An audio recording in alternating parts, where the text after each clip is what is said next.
Good morning, everyone. I hope everyone is having a good morning. Welcome on in. You're damn right I should save my work. Let me get right on that, Shadow. Thank you so much. Also, George, good morning. Welcome on in. How you doing? I hope you're doing good. I am doing pretty okay, honestly. Pretty okay. Things good. How goes it? Yeah, I've got a few things to talk about, actually. So I will wait for people to filter in a little bit so that I'm not just like, and then everyone's like, no, you didn't share that information with us, Jelly. So sorry. Because I got excited and I shared the first 2 seconds. But other than that, things go really good. I hope everyone is doing well. A massive sorry as well for ending stream earlier on Tuesday. I'm sorry, I had a migraine. On the plus side, I thought I hadn't prepared at all for today's stream, and then I realized, yes, I have prepared, because on Tuesday, I'd literally prepared the next hoop right before I had a migraine. So I have it ready for me this morning. We're going to continue on with that. We also continue on with the trend that I am predominantly doing the embroidery on stream, which means I'm just doing a little less off stream to protect my back and my arms. We're going slower, but in like a good way. I've got a few things I want to go over, which is quite exciting. But I will be reserved and wait for just a second so that people can filter in before I just blah blah blah. Lovely to see you. It's nice to see you too, George. Oh dear, we have to say, I will say, it's hopefully throughout the stream. Yeah, we've already doing really well in the partner push, and I really appreciate it. We are at an average for May of 70 viewers, which means we are 5 average viewers away from hitting 75 on the first month, which would be amazing. Now, I should say, even if we do hit 75 on the first month, I will apply. Of course I will. I will definitely apply, but it likely is that I won't get it because I don't have several months. They basically look at the last 3 months and they want you to be hitting 75 regularly for 3 months straight. So we might not get it on the first month, but if we hit it on the first month, it's a really good sign for applying in the future. So that, yes, really good. I will also try to keep people updated. I don't want it to be like a negative thing if 1 week is worse than another and stuff like that. At the end of the day, I really appreciate every lurk that we get. It's very heckin' kind of you. Like Shadowfrizz, thank you so much for the lurk. I really appreciate it.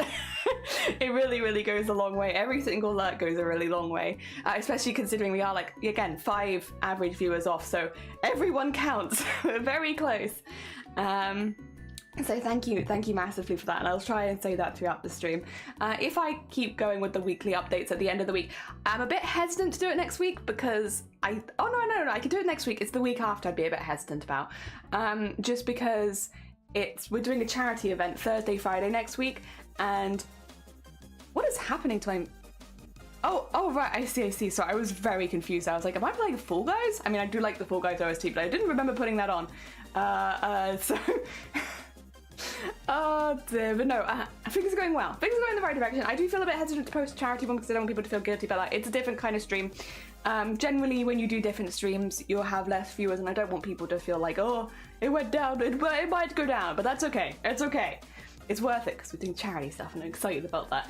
Yeah, we're actually doing our next charity event is next Thursday and Friday. We're fundraising for the Samaritans, which is a crisis hotline in the UK, and we're going to be doing crochet, and we're going to be making a crocheted scarf, and every time people donate they can change the colour of the scarf, so we can have like a wonderful multicoloured scarf of lots of different colours. They maybe clash and don't go well together, but that's fine, that's part of the fun.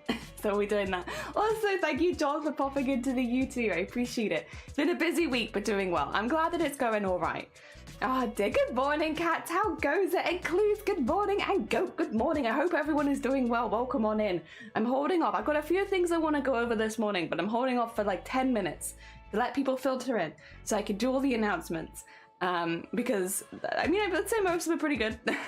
Most of them are pretty good. But yeah, just get waiting for all that.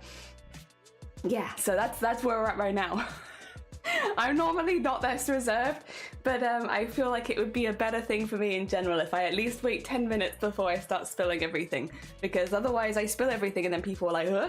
I should also say, because we had a question about it in Discord, this one I will just say because I feel like the information is out there, but in case you haven't seen, we do actually have a streaming schedule. I just do extra streams quite a lot. My streaming schedule is Mondays, Tuesdays, Thursdays and Fridays, so I do 4 scheduled days a week. How long I stream does depend on how I'm doing that day.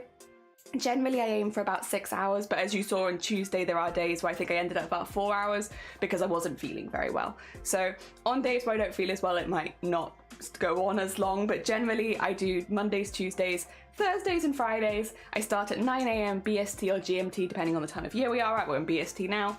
And yeah, that's the schedule. That's the schedule. I will say as well, if anyone's ever unsure, if you go into the schedule page under the Twitch, I actually have it laid out there so you can see when the next stream is. Yes. And also, if we do any extra streams, like, again, I'll just announce this one because I've written it in the Discord so people can go and see it. On Sunday, we're streaming to Discord instead. The reason I'm streaming to Discord is just because I don't think it's a subject that interests as many people, and I don't want to bore everyone, to be honest. But we're going to be doing some of the stop motion editing behind the scenes stuff on Sunday on the Discord, so I'll just be live streaming my screen. Now, I will say, I will be muted for the entirety of that stream. You won't hear me talk for two reasons. Well, actually, kind of 2 to 3 reasons. One, I talk a lot, which means it does do my voice in for talking too many days in a row, and I have Monday, Tuesday streams next week, and then also the charity event. So I don't want to ruin my voice before that. And then also, we have people come over on the weekends and help us with our house. There's a lot of drilling and building noises and stuff like that. That's the main reason I don't stream on the weekends at the moment. It's just very, very loud. And again, yelling over the top of that would not be a good idea. Plus, there is a hole in my ceiling between my room and the room that is getting worked on, which means that you can hear them, and I don't think it's fair to have them playing through a stream and stuff. There's a lot of bits and bobs, so I'm going to be muted the whole day. That being said, I can type in the chat and stuff like that, so if you have any questions, I can answer them, hopefully. It will just be via text rather than via my voice, which means I, one, get to rest my voice, but also two, I don't show anything or anyone. And that's the other thing, as well, as people will just walk in because they're like, oh, Jenny, I need you on an opinion on this. And it's like, oh, okay. So if I was streaming that day live, people would just walk in.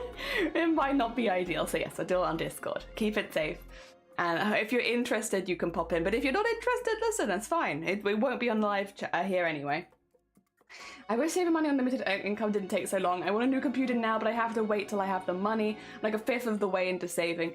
Yeah, it do be like that. It's a heckin' rough out there. Also, Teehee, Somebody. Oh my god, thank you for the sub for 4 months. It's very heckin' kind of you. Welcome on in. I hope you're doing good. Also, that reminds me, I need to unclick that. Thank you. Oh, good morning. And Arty, good morning. I think I was lurking you yesterday. I'm pretty sure I was on a bit of a raid train around Twitch yesterday. I definitely saw you. I saw Saki. I was with, who else was I with? I was in Dem later in the day, but in the earlier day, who was I watching? I was watching Ophi, and then I was watching Otterly, and I was also watching, I watched a lot of, I went on a little tour around Makers and Crafting. I watched Coffee and Crochet. I watched them. That was first thing in the morning. That would have been very early. Oh dear. I'm hoping I can find a way to speed it up a bit. Yeah, it sucks. I'm there with you. It's slow. Obviously once you get it though, it's really nice. Really, really nice. It just takes a heckin' minute. Oh dear. Yeah, I was on a little Twitch tour yesterday. Obviously, I was very much lurking because I was right. It's been 10 minutes. Can I talk now? Hell yeah. Okay. Right. I'm not going to show you the song that I've composed yet because, to be honest, I don't like the first half. But I'm really pleased with the second half. And for one day's work, I am not mad. So I have written a song. A piece, I should say. It is featuring a few of the instruments that I was more comfortable writing with because I've written for some instruments more than others, including classical guitar, which was initially composed. It wasn't composed as a duet for guitars, but I have switched that slightly. Also, I need to cough, so I'm gonna get a mute. I'm sorry.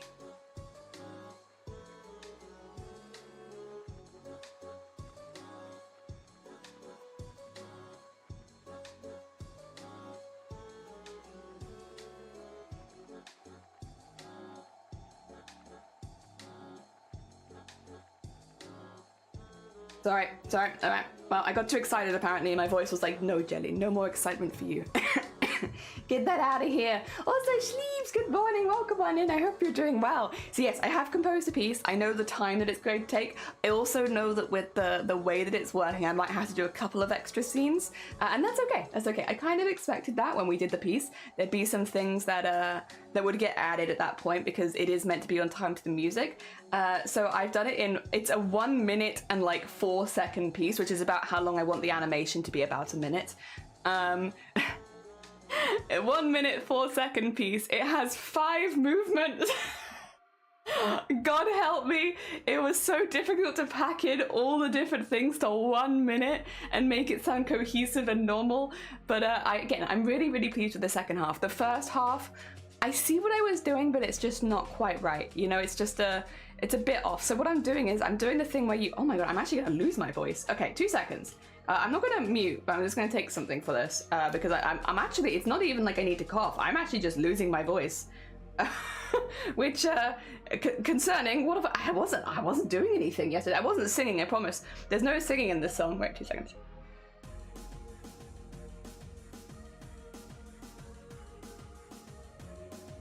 Well. Yeah, I don't know what's happening. Yeah, it's not even anything I had to cough up. I don't know, I'm just losing my voice apparently. Well, if I lose my voice, I might have to end stream early. Well, we'll see. I think it's fine. I haven't done anything to it. I have no idea why it would be going. Oh well, maybe it's all the lawn mowing actually. That would make sense. It's been really nice here, so a lot of people have been doing the garden, which is great and like wonderful, and I hope everyone's enjoying themselves. But also, I do get done in by pollen, so it's probably pollen actually, thinking about it. That would make the most sense since I don't have any other tips and I'm just slowly losing my voice. Yes, so song is half composed. Well, actually, even maybe over half composed. I don't like the first movement and the second movement. I like the third, fourth, and fifth, and they all go really well together, and I'm really pleased with it. So yes, there's a lot that I've done that I am happy with. It's just getting it finished. So what I probably will do is, at this point, I have composed on guitar, and I am using kind of more digital stuff to get it written. So we'll work it out. We'll find a way to get it in there, but it's getting there, and hopefully I should be able to share something with you soon. It's been a very long time since I've composed any music, so it's been a minute. That being said, I'm pretty happy with it. It is the style of music that I was most comfortable with when I was doing that more, so it's just a bit, you know, layered back, so it's not so layered as it used to be, because it's just easy. I don't want it to be too much. I wanted like a maximum of 3 instruments, and I think I'm potentially mainly on 2, mainly a duet. It's not meant to be that intense, and yes, I'm very happy with it. As of right now, I've asked him to remember when Black Friday is, yeah, which is honestly very sensible. What kind of coffee tea? So this is biscuit tea. It smells like biscuits, but it tastes like tea, and it's nice, and I like it. Just gives me that warm feeling in the minute, AX. I like it a lot. Also, good morning. I hope you're doing well. And Link, good morning. Tea should help the voice. Yeah, we'll have a little hydrate. There we go. Yeah, I don't know. I think it's just a bit tired today. It feels tired. I can say that. I don't know how obvious it is ever to you guys, because I do a lot of stupid stuff with my voice on Twitch, but I feel it. I feel it in there. It's not feeling strong. Going for puberty again. Biscuit tea sounds good. I'm having English breakfast tea. I'm still waiting for some tea to arrive, George. I ordered some tea for the event next week. It's meant to be here, but it hasn't arrived yet, so we're still waiting on that one. But I'm looking forward to trying it. I got 3 teas coming. They were recommended by Zombo Tea. Well, actually, one of them was recommended by Zombo Tea. The second one was kind of recommended by Zombo Tea, but I couldn't get exactly the same one, so I had to get a slightly different one. The third one was one I just picked. So I am looking forward to trying them. Hello, Lady. How are you? How is Audie today? I hope Audie is doing well. Although that might be at work, I guess. Oh dear.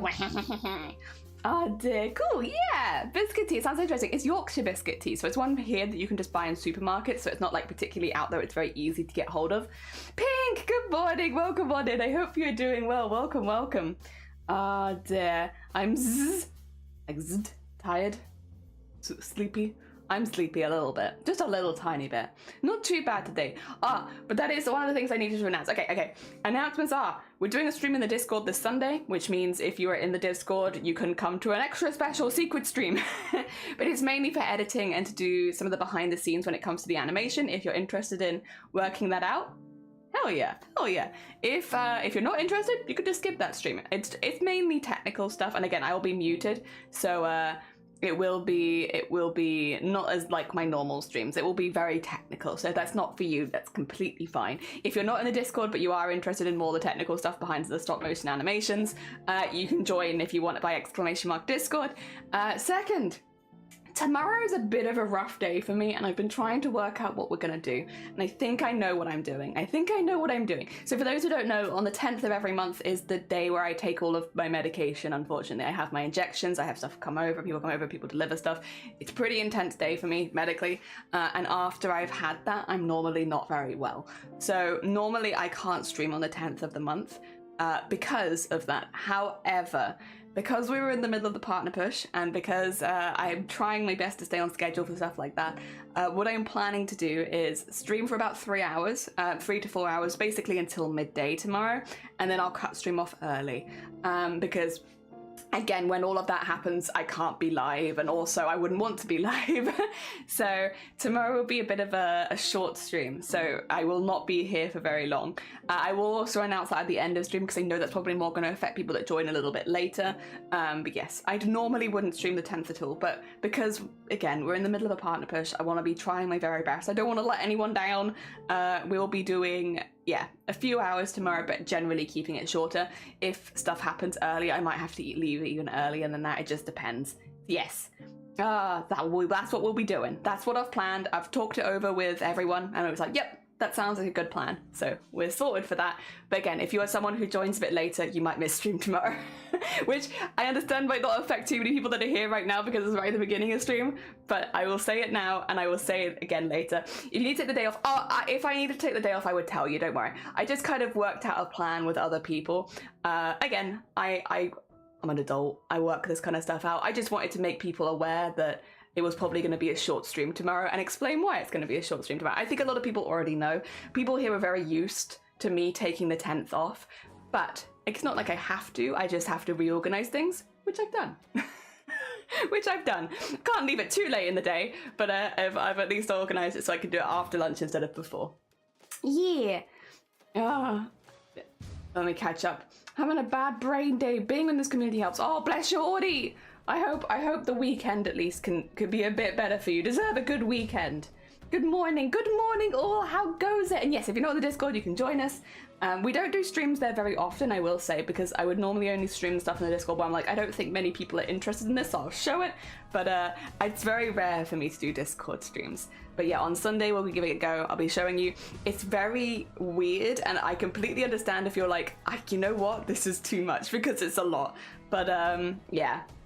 Arty, take care. Yeah, Arty, take care. Excited to catch a Discord stream. Yeah, well, I mean, I'm excited to do one. I don't do them very often. Also, thank you for the posture check. I'm actually sitting pretty good, but I could have a little bit of this. Yeah, your knee. I hope your knee feels better soon. Again, I'm sorry to hear it. Also, good morning. So, how goes it? I hope you're doing well. Yes, so tomorrow, short stream. Today, hopefully not short stream. Hopefully getting all of the leaf, all the greenery, all of the grass done. And then Discord stream on Sunday, which again I will be muted for. You won't hear me, but I can respond in chat, so I can still type to you all and chat with you all and stuff like that. Just it'll be through typing, which I think is fine. And then was there anything else? I'm gonna have a lot of voice cracks today, I think. It's gonna be one of those days.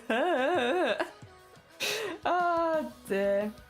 I think that's about it. Oh, and yeah, again, thank you so much for the support with the Partner Push for the first week. We're already averaging 70 viewers.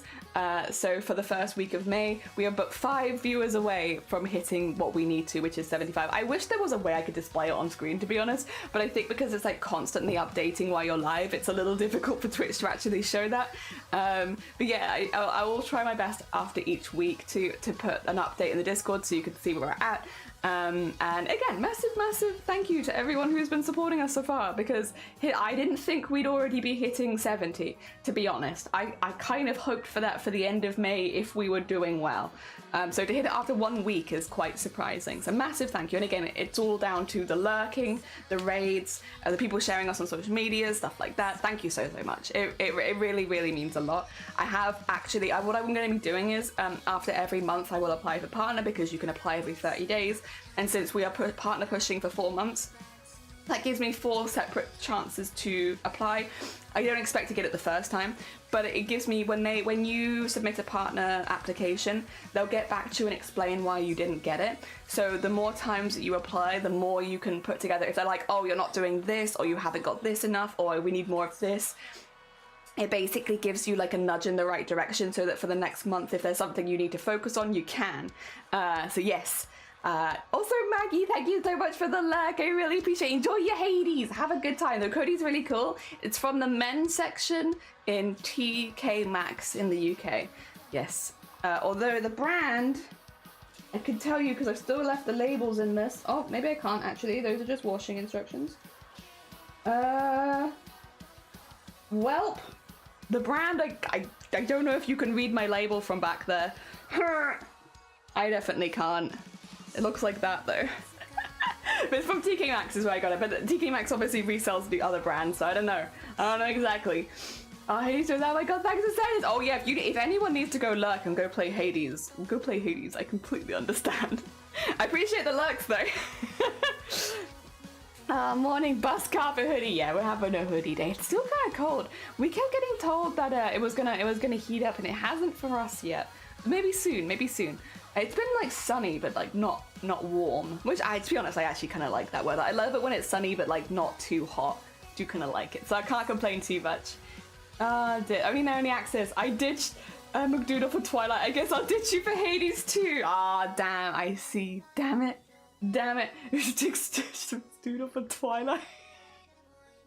Listen, fair enough. You enjoy your hecking Twilight. Have fun with it. Twilight's one of the, I don't watch movies very often. I will say I'm not really big into movies. I don't normally enjoy them. But one of my siblings was really into Twilight, so I think I've seen the first 4 movies. Actually, is there more than 4 movies? Have I seen all of Twilight? I might have seen all of Twilight. I've seen 4 movies from Twilight. If there's a 5th and I haven't seen that one, I actually do not know how many there are. But yes, I think I've seen 4. Was it 4 movies or 3 movies? Wait a minute. Oh, now I'm not sure. But I've seen a lot of Twilight, and I saw it in cinemas because I went with my siblings for their birthdays. So I've watched quite a bit. And you know what? I think if I rewatched it as an adult, I'd actually probably even enjoy it more because there's like a campiness to it where it's just like, it's so ridiculous and out there that it kind of comes back to being entertainment again in some places. So maybe I need to watch it again. Maybe I need to give it a second chance. At the time, I was just going along with them because it was their birthday. But like, as maybe I need to take my own time to enjoy Twilight in a new way. I'm in the Pacific Northwest where it was filmed, so I'm required to be biased. That's very fair. Are you Team Edward or Team Jacob? I can't remember if I was in any of them. I don't mind the films, but the books, I didn't get past the second book. I've never been so heckin' angry. A waste of hours reading 12 chapters, whinging.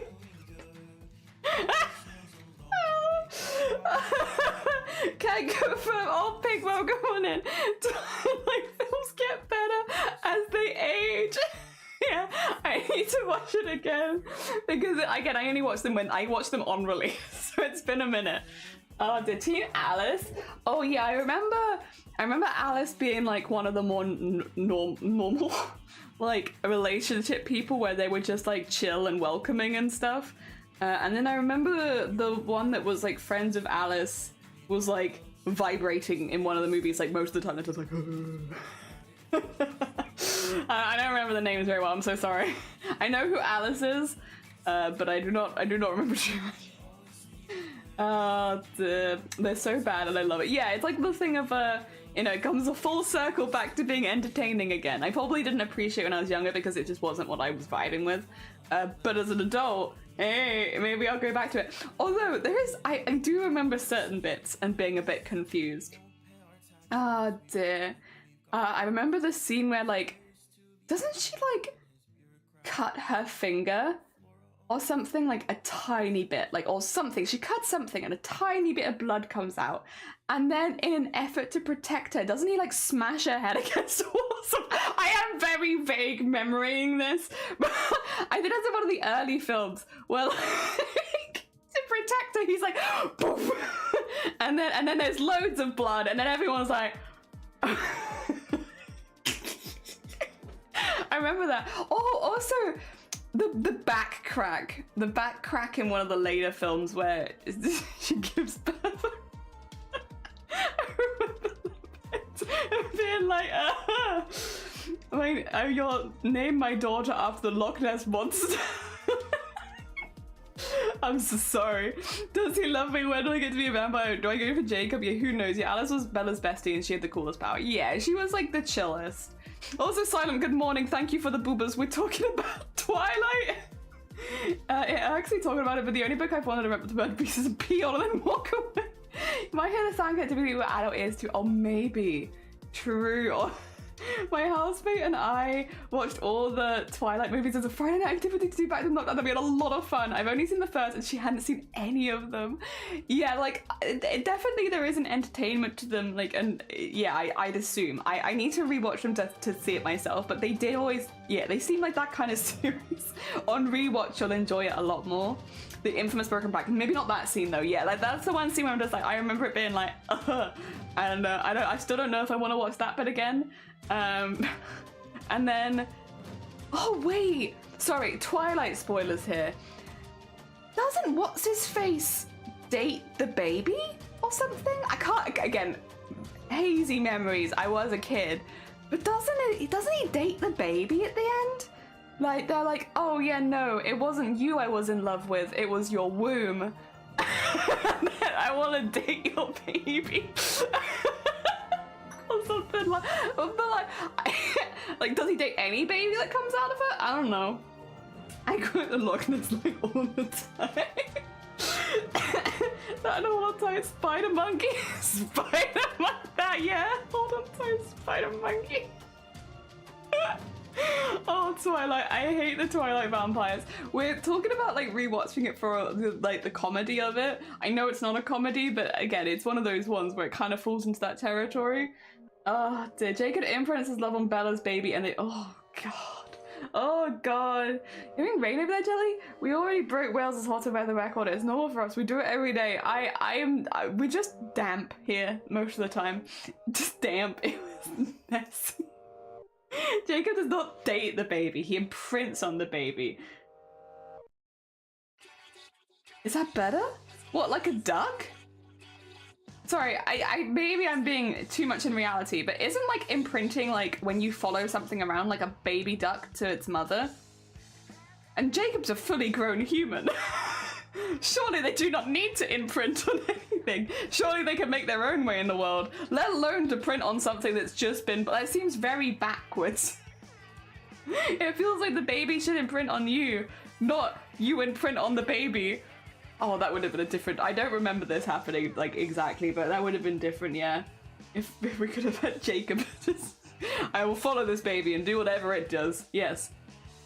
Oh dear. Werewolf's card controller is a terrible plot device in its execution. I forced myself to read Twilight because someone told me they were just as good as Harry Potter. They lied to me. I only managed to get halfway through, but I couldn't force myself to continue. I mean, I will say about Twilight, it was a lot of people's, how to put it, stepping stone into the romance genre in books. So there is that. There is that, because a lot of people want more romance. Romance books, there's a lot of good romance books out there, apparently. It's not for me, I'm a horror lady, but you know, hey, listen, it's out there. You're back, welcome back. Thank you so much for the luck, Rebecca. I really appreciate it. Thank you, thank you. I got the book too. Chapter 12, just left it at Spain, yeah. You know, Spain without the S. Pain. It is still questionable because it is until they're of age, probably gonna date them. It is, yeah, that's very, it's still very odd. Spoopy, yeah, I'm a spoopy lady. Romance is fine, but it's not for me. I don't want to read about it. It's not for me. He's forced to love the child in a romantic way. That's how it works with werewolves in Twilight. Once you imprint on someone, you're forced to love them and do what they say. Oh. Cool. That sounds really chill. That's a real chill plot mechanic there. To read besides comic. Aw, thank you for the exclamation mark comic drop. I appreciate it, Dex. Dex, so good in as well. I hope you're doing well. Dead. Twilight wasn't something on for romance. I watched that and decided I could do better. Yeah, I could do better without love. Honestly, fair. I was deciding some characters and friends story called A City. It's gonna be a horrible lot of cartoony violence. That's really cool. Same with 50 Shades. I got the book and then dumped it on my mum to read. I never read, well, I think I would have been too young when it came out, but I never read 50 Shades. I haven't seen it either. I'm sure it's it's good if you like that sort of thing. But once again, I am a horror girly, not so much a romance. The only romance I can get invested in is my own romance. I'm not invested in other people's romances, I'm sorry. And so the genre just doesn't really, you know, we just don't quite connect. It's like, I don't care if you do or you don't. I don't know you. Make your own decisions. Kind of thing. Whenever I'm reading a romance book, it's like, I just don't care. I just don't care. Oh, you looks very 80s. Thank you, Teresa. Yeah, I'm serving 4 bus 90s floor. 50 Shades was Twilight. It was, wasn't it? You're right. And Twilight was for My Chemical Romance fanfiction. What's that one called? The famous one. The famous fanfiction. The very famous one. With Ebony Darkness Dementia Raven Way. I can't remember what it's called, but I remember that one was also like had a lot of references to stuff like My Chemical Romance and stuff in it.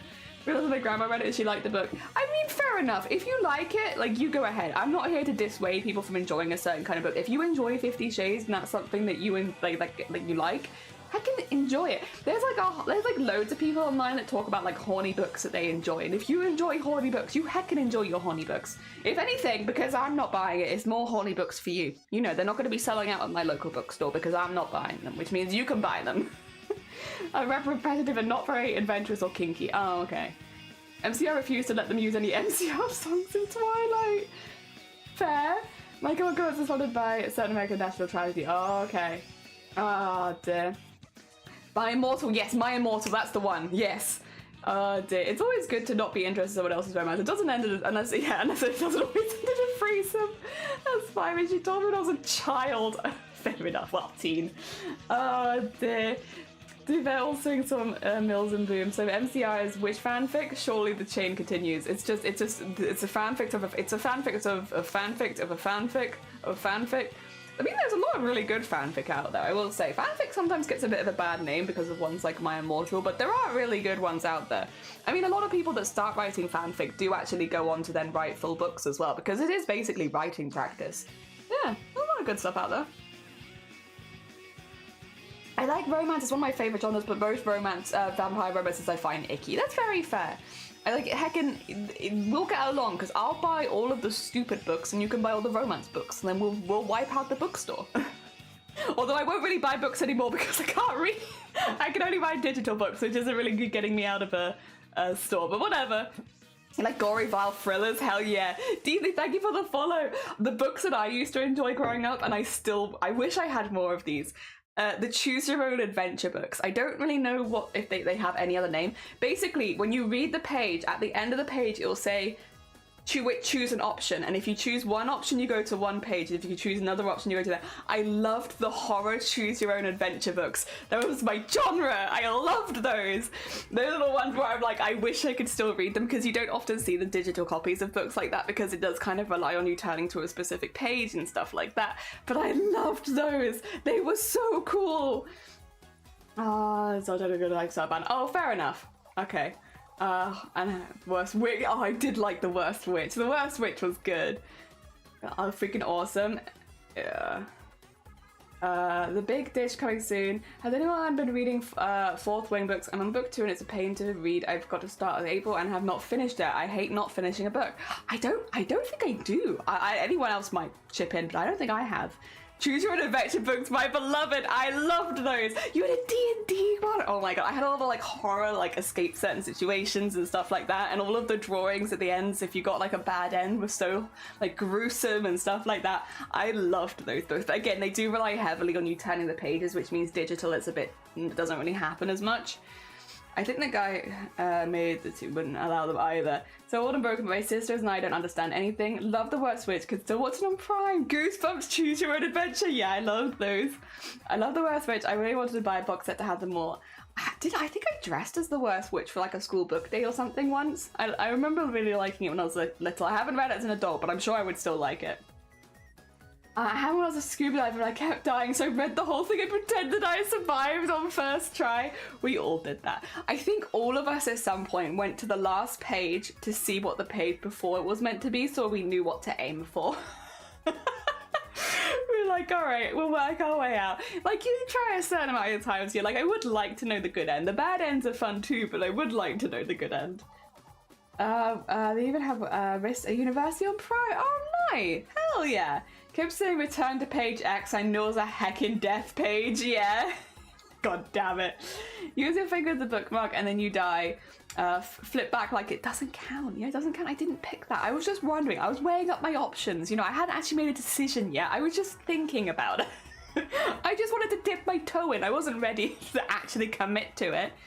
I feel like the choose your own adventure book could be a fun concept in video games. Think about it, a library you could choose your own book and then choose your own adventure inside of it, but not like a visual novel, more like a literal book reading experience. That would be pretty cool. That would be pretty cool. Yeah, I feel like you could. Oh dear. I mean, it is kind of very reminiscent. It makes sense. I grew up on choose your own adventure books and then I've gotten into D&D as an adult and I'm like, okay, there is definitely a pipeline there. You know, where I've gone from one thing into another very similar thing. Yeah, so... but I still love those books. Again, it's unfortunate they don't really go to digital that well, but yeah. We need to choose your own adventure, but there is only one true ending. I also don't think... Okay, I know... Again, I'm a horror person, but I don't think I could kill my characters. Not without them having like a proper death scene and like a funeral and like we'd mourn them. I'd be so sad. I don't think I could kill them. I'd be too sad. Oh dear. Where in the world, Carmen San Diego? Yeah, I haven't played it myself, but I do know what it is. There's a video game choose your own adventure book with a narrator and everything. Or there was actually a game that I wanted to play. I think the main character was called Carl, but I could be wrong. Where it was like a choose your own adventure game with narration, and it's like he has like a talk show or something and you have to get him through the talk show. And there's a lot of different endings, but it's one of those games where the endings kind of stack. So when you hit certain game endings, it changes the whole game and then you keep going. I would like to play that at some point. It's probably one I'll play on my own rather than on stream because it's very, very, very text-based. But I'm tempted by it. I'm tempted by it. I've heard of it and it sounded fun. Oh dear. Do you need another project? Always. I like when the narrating's a bit sassy. Me too. like a Stanley Parable narrator vibes. Yeah, that kind of vibe. I like that. Netflix made a cartoon series, but then brought out a second series where it's a choose your own ending, and then one of the cartoon figures out the feed. Text adventure. A text adventure. Oh dear. I mean, yeah, there was definitely more games like that used to be made more often. I feel like not so often anymore. You sometimes get them on YouTube. People will make YouTube adventures. I don't know if you've seen those. Basically, you watch a video on YouTube, and at the end of it, it will say pick the ending, and then you'll pick one or the other. And there'll be 2 videos recommended, and then you can pick one, and then it'll take you somewhere else, and then we watch the video, and then it'll be like pick your ending, and then you can pick one. And it basically makes like a little movie with all the things together. A lot of work, I will say. Like for a channel to do that, you do have to produce a lot of stuff because you are moving around through hundreds of videos. But yeah, it's pretty cool. It's pretty heckin' cool, and I like it. Also, Nom! Good morning, welcome on in. I hope you're doing well. I'm glad they're kind of close to that choose your own adventure. Yeah, Zork was great. Hell yeah. Infocom in general made a lot of fun text adventure games. I remember going on, again, I think a lot of us had this experience, probably maybe they still do, going on school and going on their school computer and then going to all of like Friv, Newgrounds, all the place where you could play games that they hadn't blocked yet, because that did eventually happen with all of them, I think. And you could go in and play your text adventure games and such. It was fun. Or like a lot of them were like point and click, like finding the things in the room games. There was like the run ones where you had to like run long distance to see what level you could get to. I liked the Red Bull game where you were just a little Red Bull and there was like 20 levels or something, and I used to do that every day. I loved it. Even upset. Oh, bless you. I hope your stomach gets better soon. I hope you can eat properly by weekend. Yeah, that's not fun. That's not fun. No one loves an upset stomach. So what did I loved Out of This World? Ooh, Black Mirror Bandersnatch is a choose your own adventure thing. I didn't know about that one. That sounds cool. Oh dear. All right. I should probably, we can keep talking about this, but should I maybe get started on some work? Should I maybe do a little bit of work? The Quarry. Oh, the Quarry is a bit different though. It is a choose your own adventure, but it's more like a multiple ending game because it doesn't present itself like a choose your own adventure. I guess it does give you two options quite often. Same with, because the Quarry was after, what's the one they did before that was good? Until Dawn, which had very similar, but there's a lot of other aspects as well, like give you quick time events. To be honest as well, with both the Quarry and Until Dawn, you pick your favorite characters, you do the right things for them, and everyone else you kill. And I'm sorry, if you're playing it in a different way, I don't believe you. There is always one bloody annoying character in those games, and like them dying is a benefit to your gaming experience. Oh dear. I am joking, of course, but you know, it's unless you're trying for 100%, there's always one in those games where it's like, I'd say Until Dawn, I think it was Emily for most people, and I think in the Quarry it's Jacob for most people. Yeah, just like goddamn annoying people. Oh dear. Then again, 2025. Oh, nice. I mean, that's not even that far away. Yeah, like Zombo said, we're almost halfway through the year. That's not even that long away. Dear. And like Detroit Become Human, I would know. I would probably say less Detroit Become Human. Although, yes, I see where you're coming from. It's not quite the same. There's a different vibe. I guess because both Until Dawn and the Quarry are both very much horror based. It's a trapped in a wooden shack in the middle of the woods kind of vibes, you know? And both of them are very similar for that. It's a very small area that you don't go very far. You're in a wooden shack in the middle of the woods. How many kids survive, you know? There is a very much a formula, a very specific formula for those two games that makes them, I mean, they're made by the same studio. It makes them so similar for a reason. Ah, dear. Turn to page 35 in the next part. There you go. Just gonna, oh, you're gonna be a juror. I got summoned for jury last year, and I had to do the whole thing of like, I'm not allowed to be a juror, and they were like, why not? And it's like, because I have a carer, because I do this, that, and the other, you can't have me as a juror. And I had to prove that I had all that so that they didn't ask me again. I'm not allowed to do it. I'm not allowed to be a juror. You can't have me. You can't have me. They tried to. They tried to have me. Oh dear, they were like, we're gonna fine you, and it's like, what do you mean you're gonna fine me? What do you mean? I'm not allowed to be a juror. Oh dear, I've got brain problems. I can't be doing that. Jacob was heckin' cool, man. You like Jacob?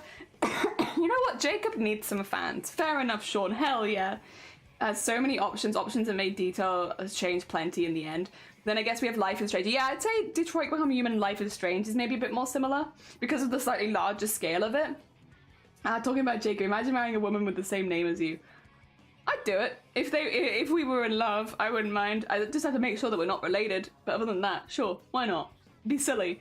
Telltale The Walking Dead, yeah, but not so much difference in the endings. The options give you different story experiences, but yes, you are right. The endings generally are relatively fixed. But yes, the story experiences along the way are nice, and you can have different responses and reactions, which is nice. Ah, dear. A shack or shag in the woods? Shack in the woods. But I guess when it comes to Quarry, maybe also shag. But shack in the woods was what I meant.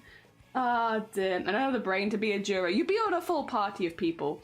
I object to being a juror because I hate the state. You have to have a reason in the UK to not do jury duty, and you have to submit forms. If they think that it's like, oh, you've just had surgery, so you have to wait a little bit longer, you'll be put on a list where you'll go back into it again. But for people like me, brain damage, I'm not allowed to. I'm not allowed to be a juror. I'm not allowed to do stuff like that. So I had to submit my forms to be like, hey, I appreciate you asking me, but you're barking up the wrong tree. I can't actually help you. And so they were, again, initially quite, they do try and get you in, and then they were like, oh, okay, like, yeah, I can't do it. It's not happening. Oh dear. The kinkier than 50 Shades. Jacob's looked at Charlie the most as the best scene of all of Twilight. Oh yeah, of course, sure. Oh dear, Charlie's like, ah. It's kind of like this whole ending, you know, the journey is what changed you through the game. So yeah, for sure, exactly. Anyone watch Baked and Afraid? Baked and Afraid would be a very different show, Power. Oh my god. There's loads of people get high, and are just afraid. And then we just pound them full of fear. Like, let me give you an existential crisis. I think it would be them. It's like these poor people are off their face. And they're like, it's been 20 years since the millennia. Ah! The hole in the ozone layer's getting bigger. Ah! It'd be a very stupid show. Oh dear. Oh dear. If it is abusive, go research in your own time. Yeah, I mean, I'm doing a partner push right now, so if we could keep chill and chat, please. Fair enough. Dear. Yeah, I like, be chill. If you want to support the partner push, be chill and chat. Be a chill vibe. I noticed people earlier trying to switch the topic to 9/11. I see it. We're doing a partner push right now. Be chill. I understand wanting to talk about controversial topics like that.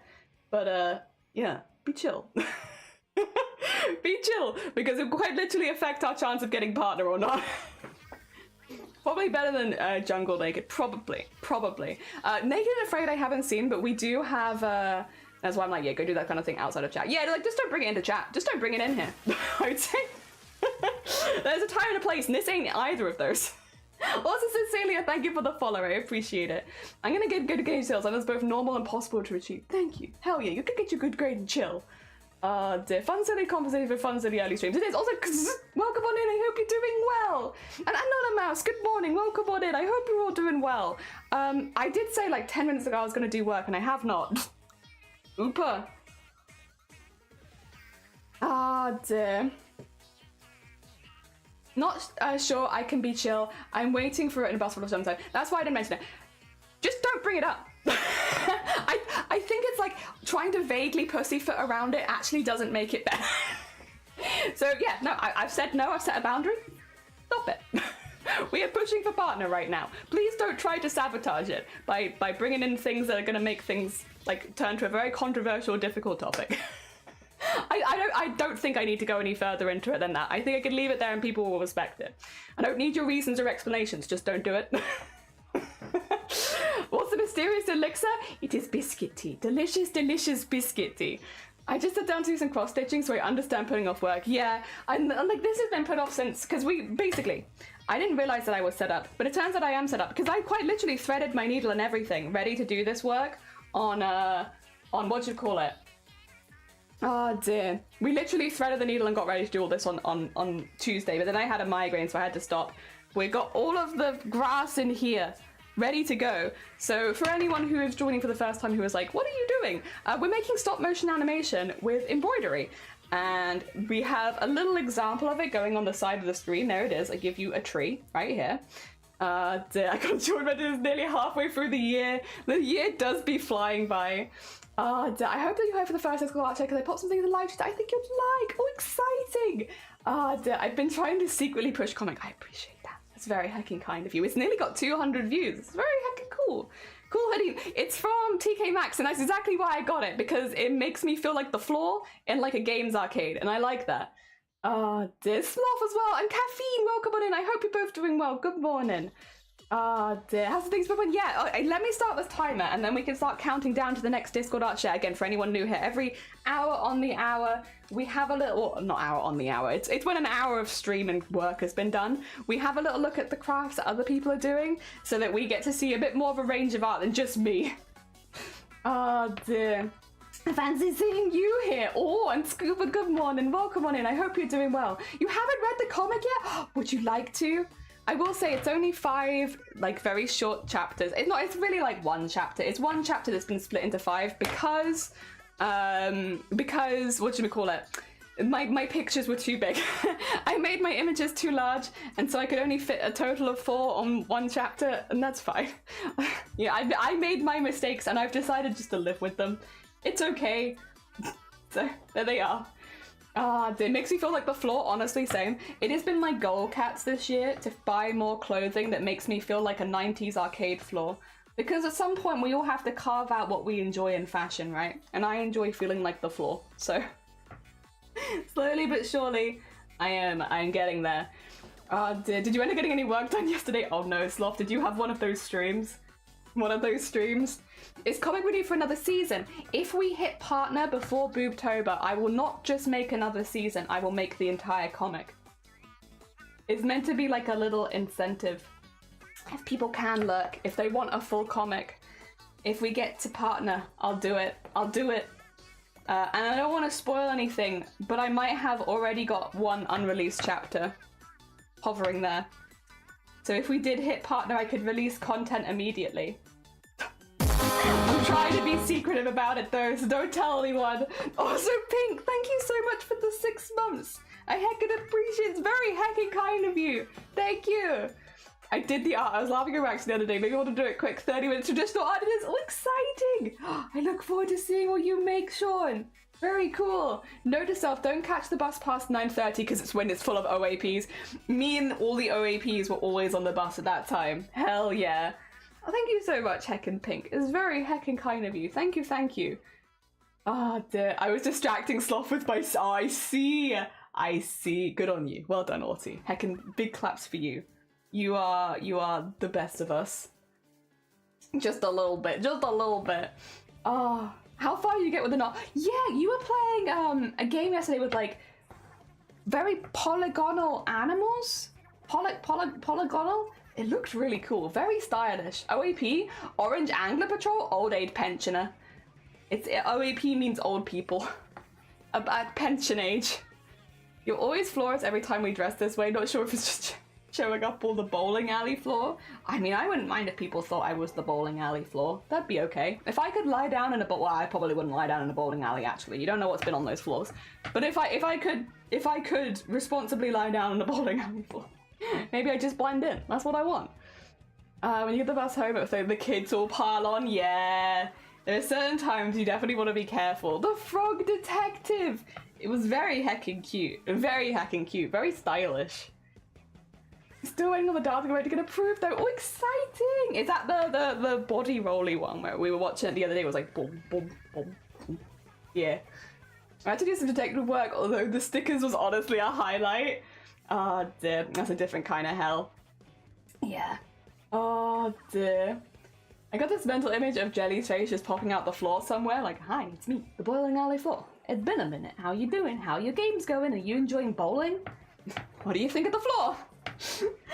The bowling alley I grew up next to used to have retro flooring, but the last 5 years they updated to steampunk theme. That's actually real. I was about to get really sad because I thought you were going to be like, oh yeah, they like modernized everything and we lost a lot of the style and now I'm kind of sad. No, they updated to steampunk?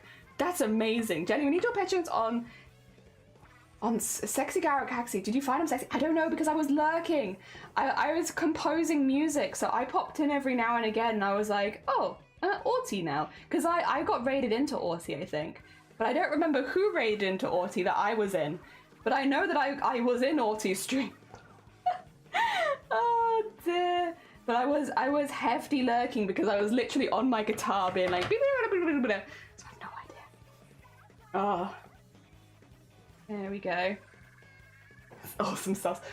Oh, dear. Also, I will say, the first time I read that comment, Sean, I thought you were asking me if cargo pants were sexy. Because I read Garo Caxi and I was like, oh yeah, cargo shorts. You want to know if cargo shorts are sexy? Like, that's a personal thing. I can't tell you if cargo shorts are sexy. I think the confidence of the person wearing it would make a big difference, though.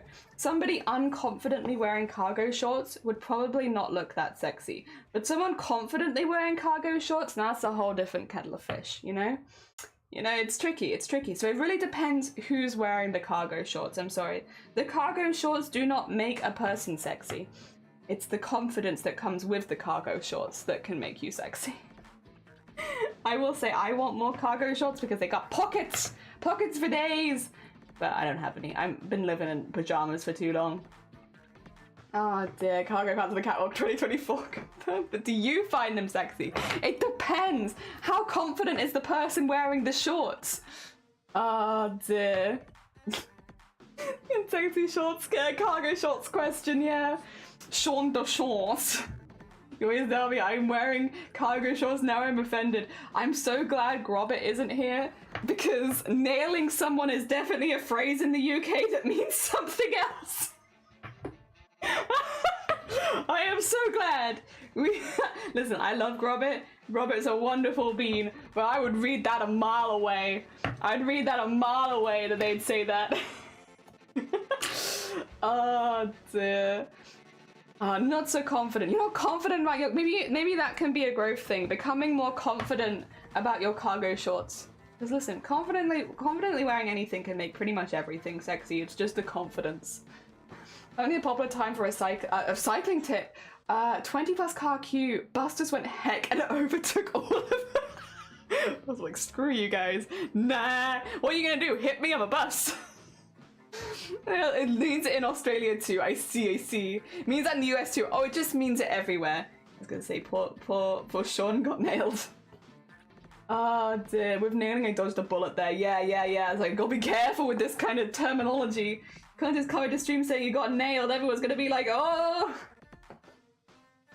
Oh dear. Link got nailed in cargo shorts. Oh my god, but were they sexy? Maybe they are sexy. It depends on the confidence of the person. I'm telling you, the confidence. It's the confidence. Oh dear, that's not a usable pocket. Oh, I love the pockets. I love pockets. Pockets are great. I wanna make like a custom jumpsuit at some point, which is just covered in pockets that I can use, so that when I come into stream making a big build, I just have everything on me that I could possibly need at any one time. Like a pocket full of glue in tubes and stuff, not just in the pocket. And then also like staplers and seamstressing stuff and everything in every single pocket. Pins, clips, weights. The irresistible shorts. Reread the comment. It's not dodgy. I can't because it's gone. It's just disappeared, sleeves, into the ether. Oh dear.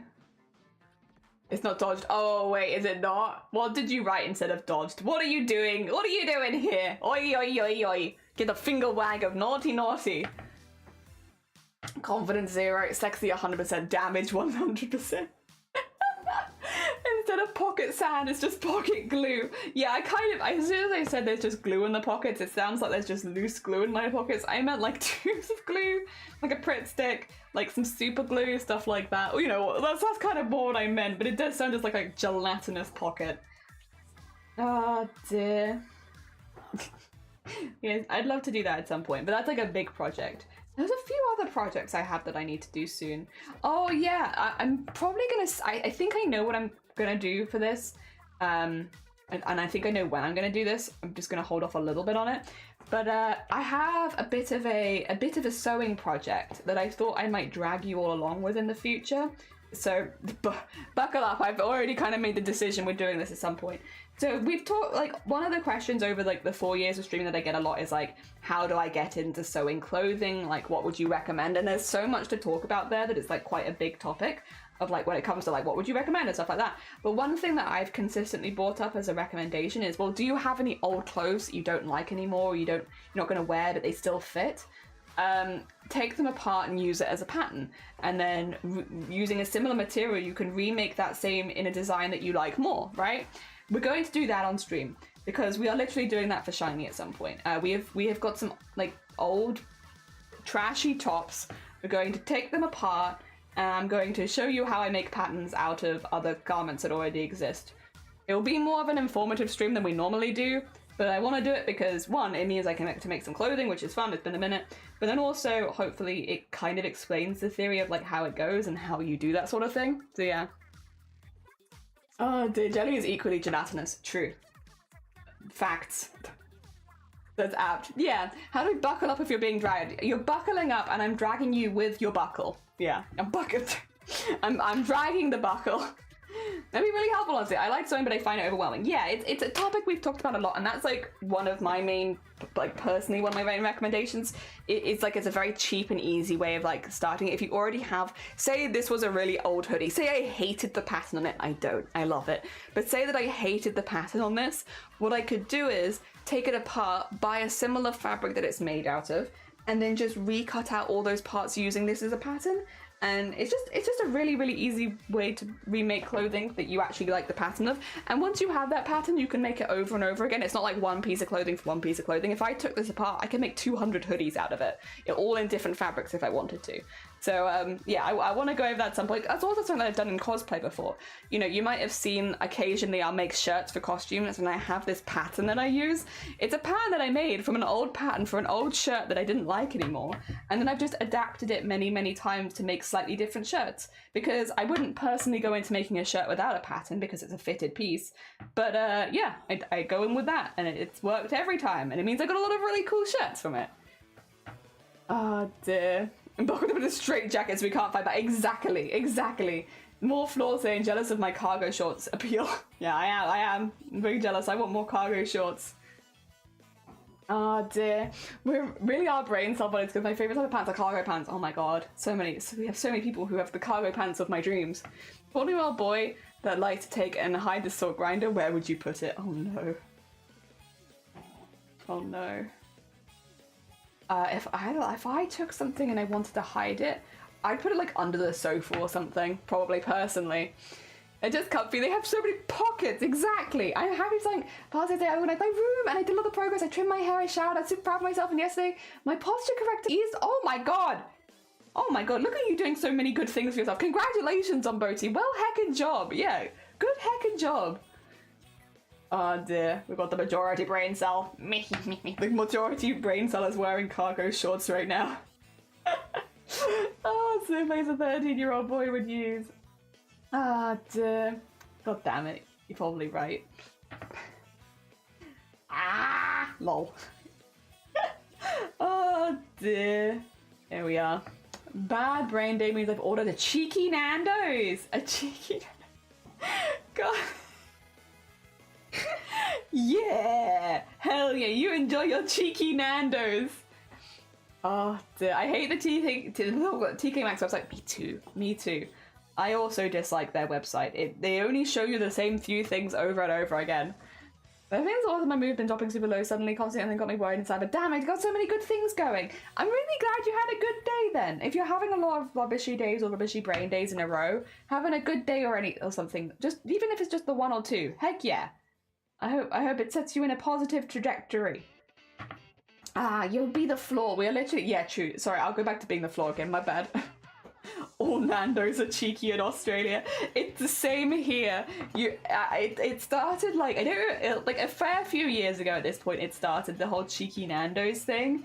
But like, at this point, everyone will say if they get in a Nando's, they get in a cheeky Nando's. Whether it is cheeky or not, it could have been a planned event, but it's still a cheeky Nando's. Alright. He's sad, but I also look at all these things. I'm very heckin' proud. As you should be. As you should be.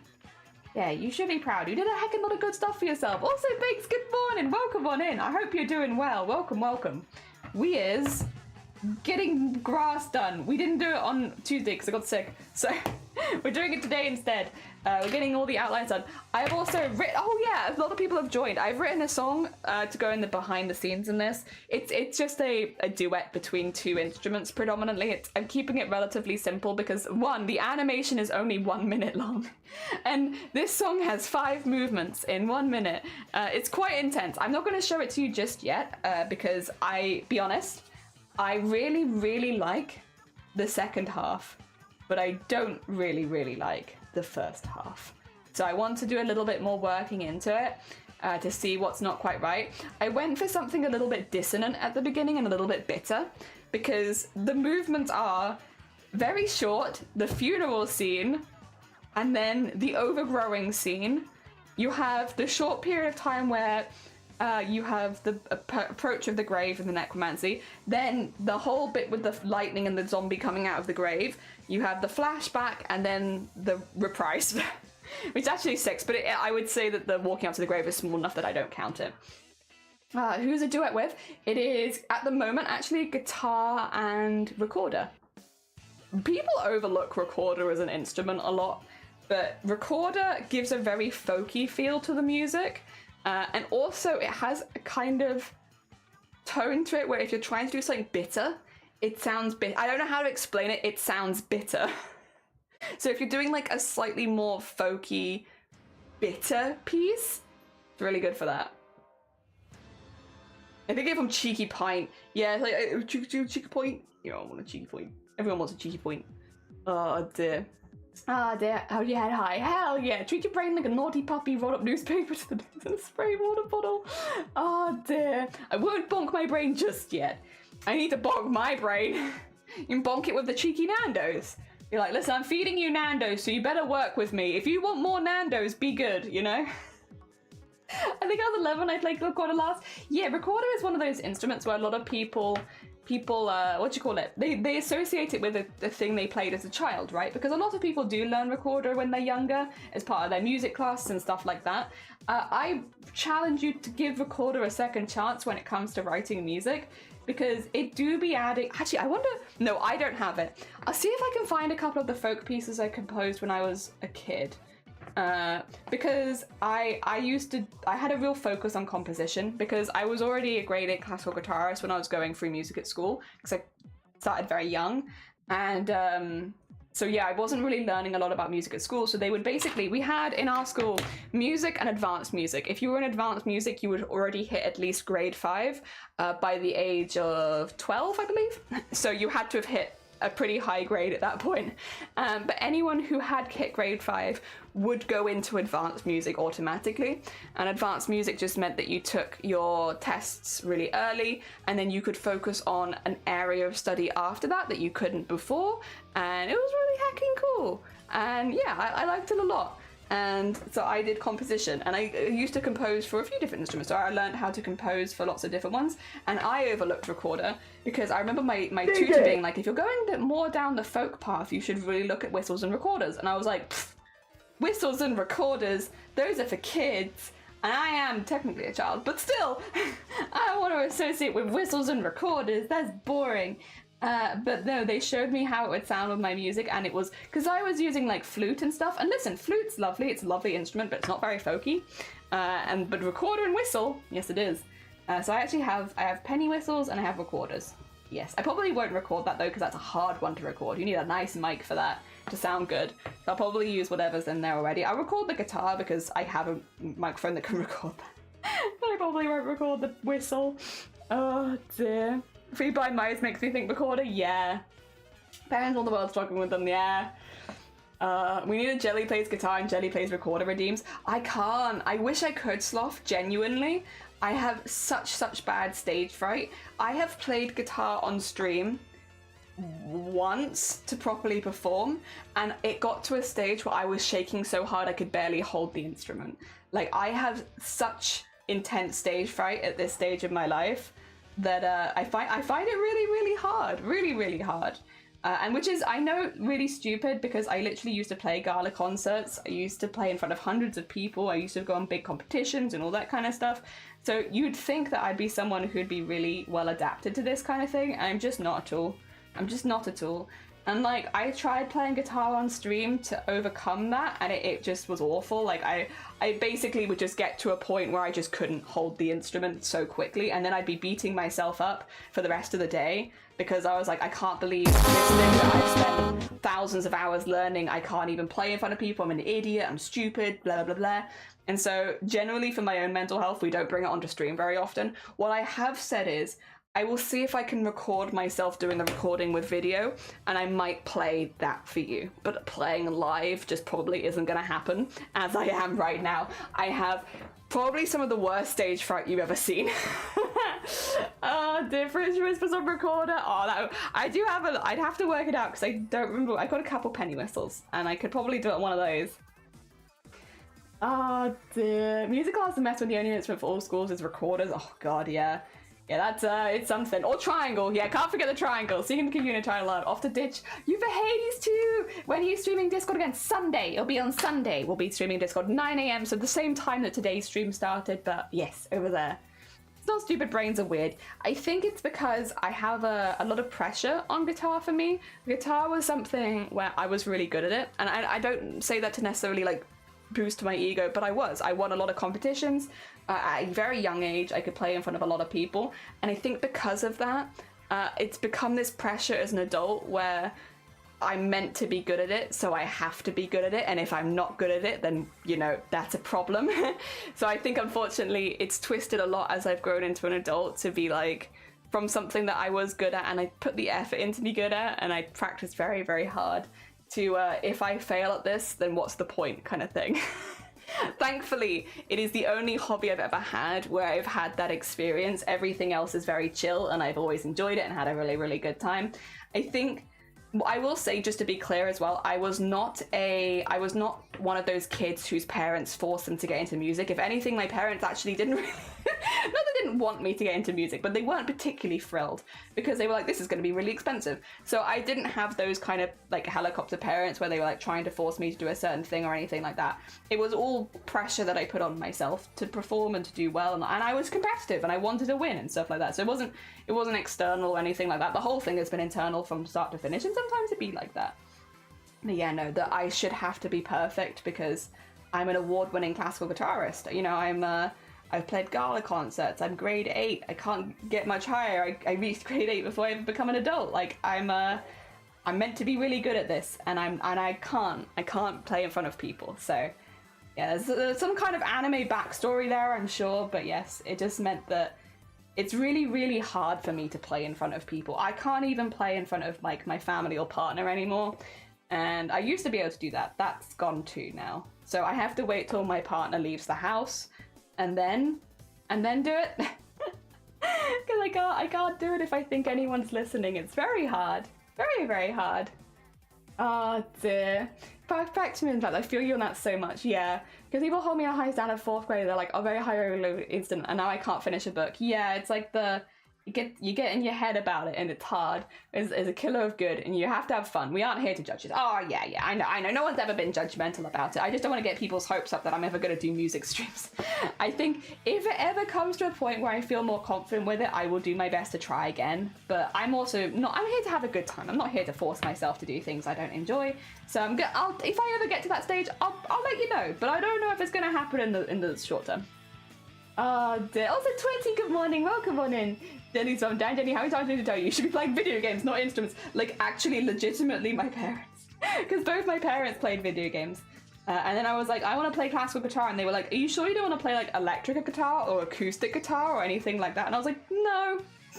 They're like, but you could join a band. And I was like, I don't want to join a band. I actually just want to play classical guitar. And I'm like, oh, for God's sakes, this child, I swear. So they made me play recorder for a year to show that I was dedicated before buying me an instrument, which, fair enough. You know, we weren't a high-income family or anything like that, so it would have been difficult for me to get a guitar anyway. And so, yeah, I played recorder for a year, and I learned how to read music, and I did everything like that. And after a year was up, they were like, do you still want to play classical guitar? And I was like, yes. So I got a classical guitar, and I did that when I was like 6. I think I got a classical guitar when I was 7. So it was one of the first things I'd ever really asked for. And I was like, yeah, I want this. This is something that I want. And I was very, very passionate about it. And I still am, I should actually say. It's not that I have lost my passion or anything like that. It's just I can't play in front of other people. Yeah. What else will that? It's grass. It's grass. Well, these are all going to be different sections of grass that we can copy and paste and have in the time lapse. So we have to have some longer grass, some shorter grass, because the grass is going to grow. Gifted child syndrome, yeah. That's probably something like that. That, which to me was like, oh, this bitch autistic AF. It's just like me, for real, for real. Classical guitar, I mean, I love classical guitar, Nick. I literally have it tattooed on my arm. I love it so much. It has been something, I still love it. Like, I picked it up yesterday and it was like, I still really enjoy it. And I'll just be clear, I'm still good. Just because you don't hear me play doesn't mean I don't play. But yes, I'm still good. I still got it. And it is really nice to feel like you can pick up, it's like an old friend. Whenever I pick it up, I'm like, yeah, I remember this feeling, and I love this instrument, and I really, really enjoy it. It's just for me now. It's not for anyone else. Oh, the eyebrows. Botson said, no, it's grass. It's grass. We're making grass. Stop misleading them. Electric guitar and ukulele, I have them, but I've never got the time to play them. That's the thing, is because I learned when I was very young, when you do generally have more time, it's more hard as an adult to learn because of the time.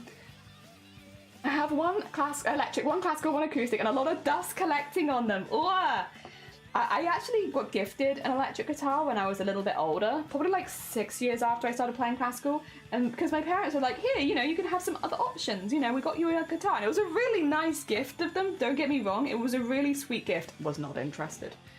I appreciate it, parents, but I'm a classical guitarist, deep down, forever. This thing's else. I will show you. I'll play on the recorder for a year. I will, yeah. Never played violin in my life, but I enjoy two-step violin or two or three violins who do classical music mini content. That sounds heckin' amazing.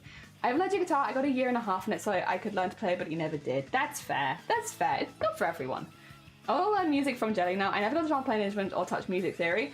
Music decided we won't like it. So these days, I mean, you do have YouTube as an option. It depends on how you want to approach it, right? So I literally did teach classical guitar when I was younger because I had hit grade 8 very young. I was a cheap teacher for a lot of people in the area, which meant that I could teach people when they were just starting. And I did. And I actually did that when I was also working in other jobs. I had multiple jobs at the age of 16. But yes, no, I did do that. And it was really, really nice. I think the difficulty is with classical guitar, a lot of families, if the kid will say, I want to play guitar, families will be like, well, you're going to play classical. And it's like, no, the kid wants to play, they might want to play acoustic or they might want to play electric. For me, I wanted to play classical and that was the one that I'd picked. But I do think there's sometimes a bit of focus of parents being like, well, electric or acoustic is not valid. You're going to learn classical. And it was always very difficult to teach in those cases because the things they will want to learn were not things that you would generally do on classical. And you'd notice them picking things up and you'd be like, they're not learning that from me, they're learning that from YouTube and stuff like that, because what they're interested in is not the instrument that I'm teaching them. And that was always tricky. And like, it's not the kids' fault, just to be clear, I'm not here blaming the students, like that's not their fault.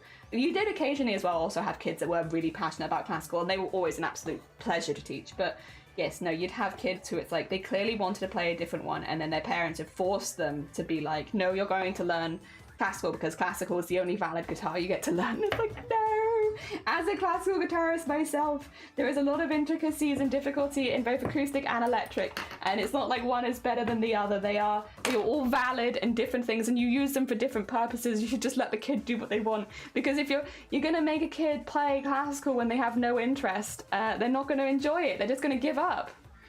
Oh dear. Alright, let me catch up on chat because I am behind. You have an acoustic? Nice. You even have my piano at my dad's house because I can't fit it in where I rent. No, I don't blame you. That's a big old thing to have around.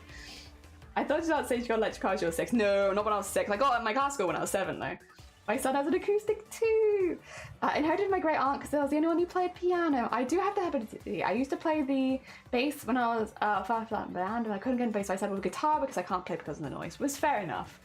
Which instrument do you like to play? True. I still want to learn to play. I still just can't convince myself to pick it up. I mean, you do a lot already as well, Kat, so it's not like you don't have any other hobbies. So when I'm assuming if you picked up guitar, it would then take away that free time you have from something else you care about, which again makes it difficult. Good morning, Anime. Welcome on in. Always love to sing, but I've never learned how. A friend and I just started singing lessons last week. Congratulations, Arty. I told myself the chorus so I could play Celine Dion's Heart Will Go On. Oh my god, Teresa, that's so sweet. That's so sweet. One line acoustic guitar, because of the challenge, I'd rather go for ukulele. Pick up a ukulele cheap and you'll find ukulele is nice. Comparatively to guitar, the frets are much smaller, which means there's less finger stretching, so you'll still have to build up some finger strength to get good, but it is easier to get good at ukulele because it causes you to stretch less, so there's a bit of a shorter learning curve. What's the difference between acoustic and classical? So the string type's a big one. Acoustic generally you can plug in, classical you can't, so classical boot creates the noise on its own. But when you're talking about like from the, I guess, theory side of things, the stuff you'd play and the way that you play, there's a lot of intricacies about it. But like for instance, acoustic, one of the things you'll see is like the whole grab where you put the thumb across and you use that to hit both notes, whereas on classical you do it like this. I guess a different way to hold the guitar in many ways when it comes to moving around it. And also the kind of stuff you can complete on both is different. You know, the stuff will sound better on classical if it's classical written, stuff will sound better on acoustic if it's acoustic written. They are both different instruments, to be clear. Again, they are made slightly differently. But, and its strings can be different. And you can play acoustic with plectrum. You do not play classical with plectrum. Classical, you grow your nails out and you tend to use those. You can use fingers when you're younger because you don't want to use your nails too young because it can cause your nails to cause like problems. But then you'll move to nail when you can.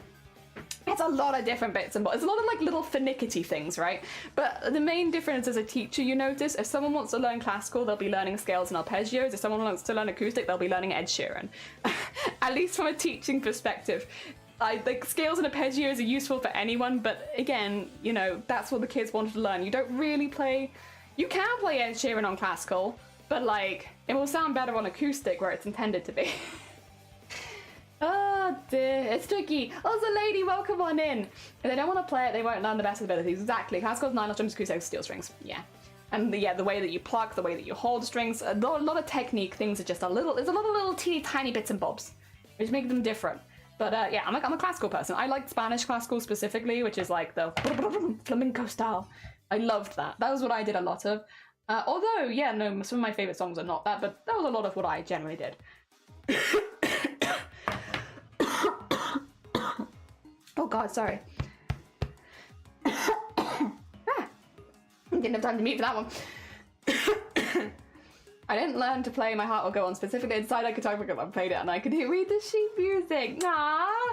So just people that can play by ear. My ear is horrible, which makes singing lessons interesting. But listen, you'll learn in your own way, and that's fine. Well, eventually, we're all looking to get to the same outcome, which is to be confident with an instrument or your voice. You get the same outcome one way or another. Oh dear. Ah, dear. I think ukulele is then. It's a lot cheaper to buy a ukulele as well than it is to buy a whole guitar. Although you can often find them secondhand, Sean, you might find one at a charity shop or something like that. Because again, a lot of the time people do get rid of their old instruments if they're not playing it. So if you are considering picking up a new instrument, have a little nip around the charity stores. You might find it a little cheaper than you think you could. And that'd be nice.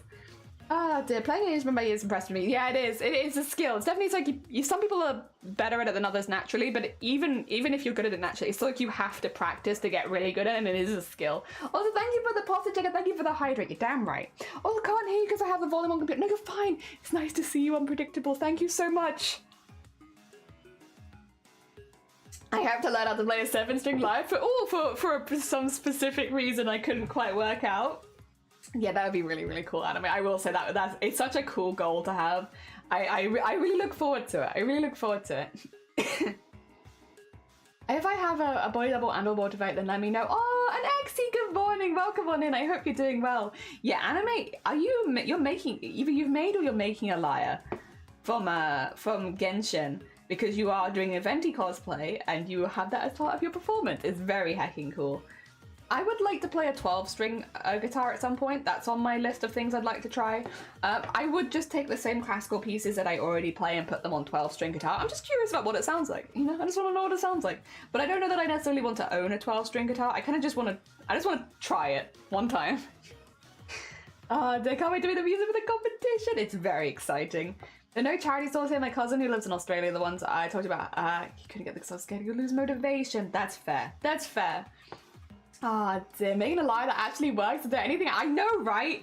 A heckin' skilled bean anime is. Doing other stuff on the free day. Oh, nice. I hope you have a lovely free day then. Hell yeah. Going some class with a small harp and I'm trying to learn some videos online. Definitely not good, but I like it anyway. Post a short video in Discord. Oh, hell yeah. Okay, we got 25 minutes and then I can go have a look. It's very heckin' exciting. Oh, dear. Hell yeah. That's really, really cool. What an interesting instrument to pick up as well. Yeah, there are, of course, now these days lots of YouTube tutorials, but it can be difficult to work out like what's right for you to follow. I would say, personally, if there is a song that you want to learn, see if there is YouTube tutorials on it and see how difficult it is. And you might find that learning song by song sometimes can help, at least for guitar and ukulele. Again, there is a learning curve. It is going to be frustrating when you're first starting because of getting your fingers used to the muscle memory and all that kind of stuff. But yeah, no, if you want to learn an instrument, it can be a really lovely thing. I will say as well, at least in my own experience as a classical guitarist, you don't forget once you've learned. You go back to it and you might find that well, for me, I've not so far found that my fingers are not as strong as they used to be. But if you don't do other things like embroidery that strengthen your hands, you might find that your fingers are not as strong as they used to be. But for me, the muscle memory is still there. The piece on my arm, which if you haven't heard it before, you can !tattoo. It's called Birds Flew Over the Spire. It's a song that I really like. That song I played so much in concert, I played so much in so many places that it is burned into my brain. And like, I haven't seen the sheet music for that in like 10 years, and I can still play it by memory. And obviously all our brains work a little differently with that sort of thing, but you play one song enough and it's like, screw, that is in your head for life. And luckily, again, that's the reason I got that one tattooed on my arm, because it's one that I really, really like, and I can't not look at it fondly. I enjoy it. Oh dear, any knowledge I get from Nick. Saki, good morning, welcome on in, I hope you're doing well. I didn't learn any instrument, I just be doing barbershop quartet. I mean, listen, nothing wrong with that. We do a little bit of that ourselves, Sean, with like with Fish Whispers and Party and Blue and all that. That's a little bit, you know, it's not so dissimilar. I'm harmonizing with myself only. I just also happen to be the drum kit and the weird synth noises and the horn. Are you ripping off Mosquito songs by Queen of the Stone Age? Hell yeah! Hell yeah. Hell yeah. The opening riff. Hell yeah. Very hecking cool. You play one thing enough and it's like, yep, that's in my brain forever now.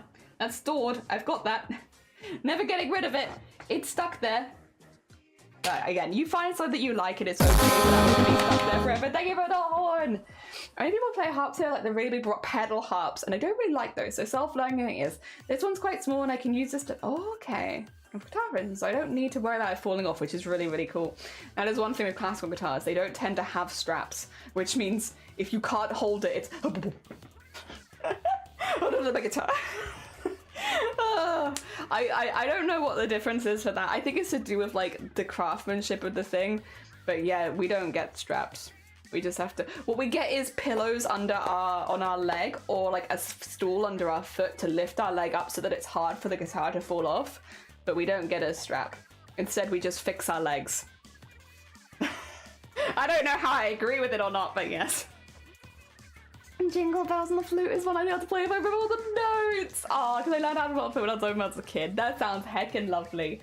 Yeah, it's a good. I hope you've had some good sleep. Yeah, I hope you had good sleep, Saki.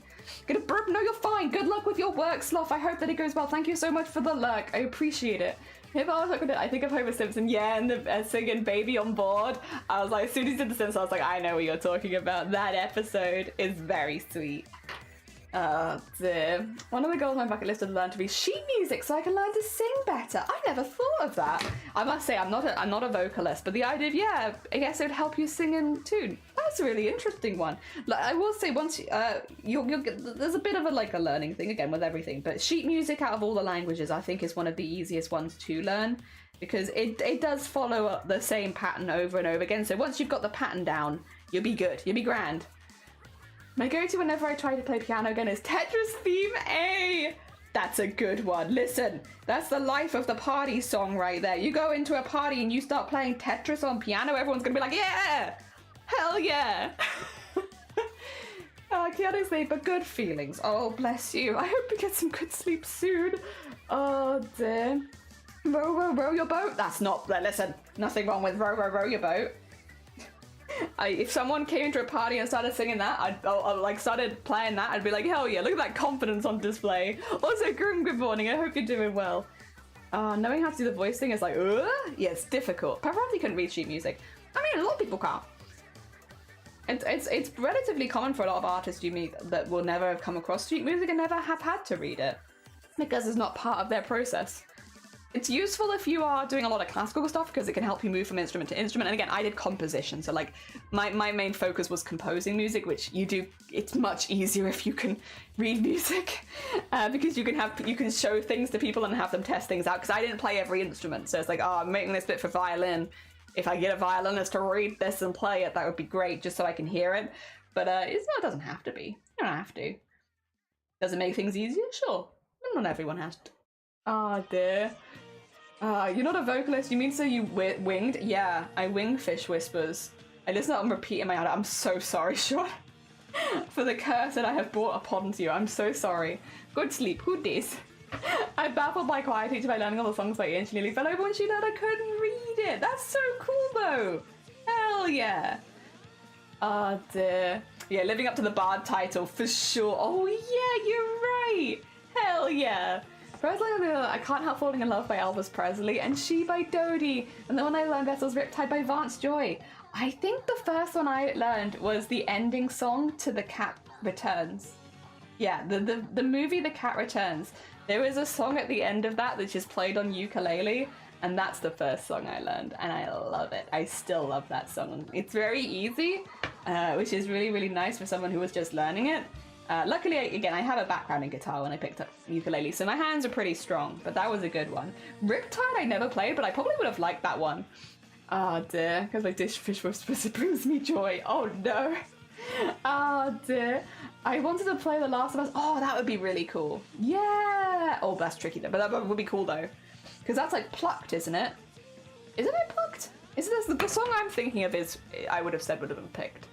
Like individual notes rather than the whole thing. First pop song I want learn a violin is My Life by Bon Jovi. Bon Jovi, hell yeah. The Last of Us is gorgeous. Yeah, I'm pretty sure I've heard it. I've heard other people play it. I have not learned it myself. But is that on acoustic guitar normally or a class? I think it probably is on acoustic. Just for the, again, it's easier to record acoustic than it is classical generally. Not Dish Whispers. Dish Whispers, yeah, when you're hungry. When you're hungry or when you have a lot of washing up to do and you're like, the dishes, they be whispering to me. I should be doing those. Do we have an entire orchestra in chat? We actually kind of might. From the sounds of it, we have a lot of people from different musical backgrounds, vocalists. Obviously, we have some guitarists and people who do stringed instruments. Do we have any brass players here? Any brass? The brass was one I never really ventured too much into, but I really enjoyed it. One of my friends, close friends in school, was very, very good at trumpet, and I was always very impressed. This thing is very cool. You! It's like, hell yeah! Hell yeah! For you, I wet my hands! Oh, dear, yeah, it's you probably shouldn't wash the dishes with your feet. I feel like that might be a bit out there. That might not be a good idea. Dish Whispers. Well, that's all I can hear as he whispers to me like a dish. Dish Whispers.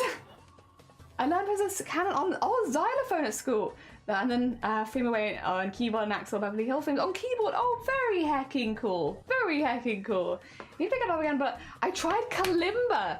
Didn't get far in life because it's starting. Yeah, well, kalimba is also a really big instrument. I always wondered how people did that kind of stuff. Like harp's another one where the instrument just happens to be so large that you're like, how do you get around with it? Because like I remember like carting my guitar to school and back for because again I found it easier to compose if I could play stuff on guitar first, even if I wasn't composing for guitar. I still do, to be honest. But yeah, we take my guitar around with me. I remember that like absolutely dwarfing me and finding it really hard to take my guitar from place to place when I was younger. And then there'd be kids turning it with a harp, and you're like, oh my god, how you manage this? Oh dear. I need to pick it back up again, but I tried. Oh, sorry, I better than. No friend who played an orchestra, went to a few shows back there, and then we were close friends. He whispers to me, no, I want to wash the dishes. You can't make me. We had a smaller hand kalimba, but still like a bit to learn. Yeah, no, for sure. That is quite the, yeah, and I'd also like, again, it's probably different in different parts of the world, right? But like at least where I would have lived growing up, because it was a small area, I don't know anyone who could have taught me the kalimba. Like specific instruments like that. Like you'd have like flute teachers, violin teachers, guitar teachers, but a kalimba teacher? Probably not. Oh dear. I remember they brought a sitar into school once, and that was really, really cool. And again, a lot of the people like myself who play guitar were immediately like, oh, interesting, a vibe maybe. And then one of the first things we realized is if any of us wanted to learn it, we'd have to find a teacher, and there's just no one's teaching sitar near us, unfortunately, so we're not gonna learn it. Oh, harp looks like such a hard instrument to learn. It does, for like many reasons as well. Like buying a harp is very expensive, so it's like that initial purchase is pretty high, and then also, yeah, finding a teacher. Not a flute, it'd be woodwind. Yeah, flute is woodwind. Flute is in the woodwind. You had a sitar? Really? Did you have a sitar teacher? We didn't have anything like that near us. I wish, because when they bought the instrument, we were like, wow, damn, that's so cool. But then none of us would have been able to learn.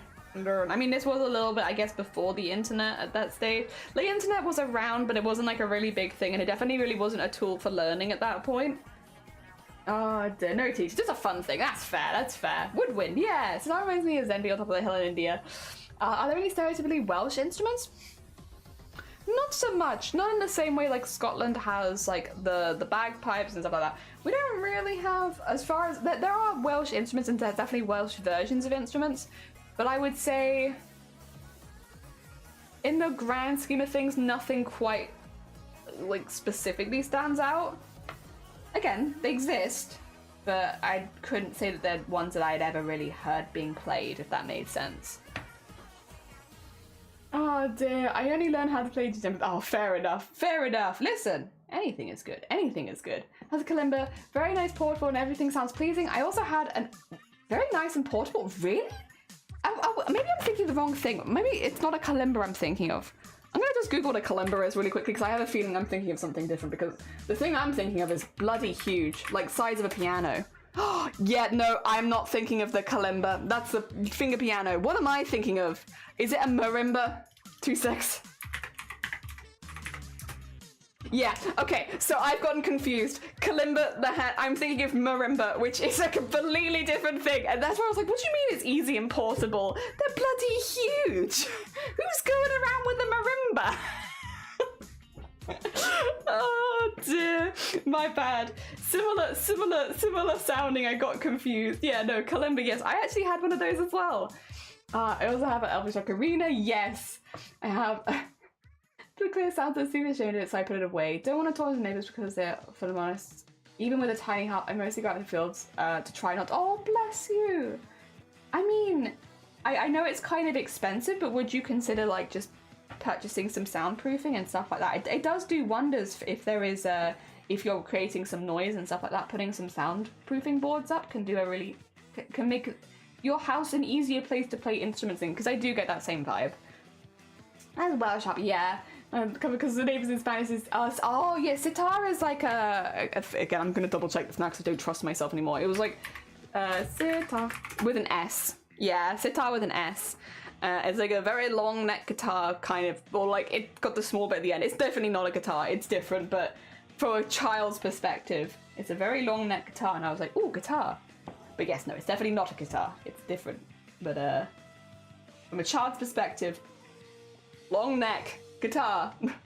Yeah, I was thinking of a marimba. Portable was a proper experience. Yeah, I was like, when you're saying like it's so portable and stuff like that, I was like, what the hell are you talking about? It's portable. It's a huge freaking thing. Yeah, for those who haven't seen a marimba before, a marimba is like, in my experience, is like the size of a piano most of the time. They're not always that big. You can get smaller ones, but the ones that we'd see were like huge things. Not as chunky or heavy as a piano, but like as about the same size. So when people were saying, oh yeah, it was really easy and portable, I was like, what the hell? No, a kalimba is easy and portable.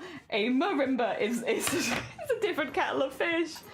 Has a beautiful sound. It does. I like the idea of someone holding out a marimba for jam sessions. Yeah, that's what I was thinking. I was like, what the?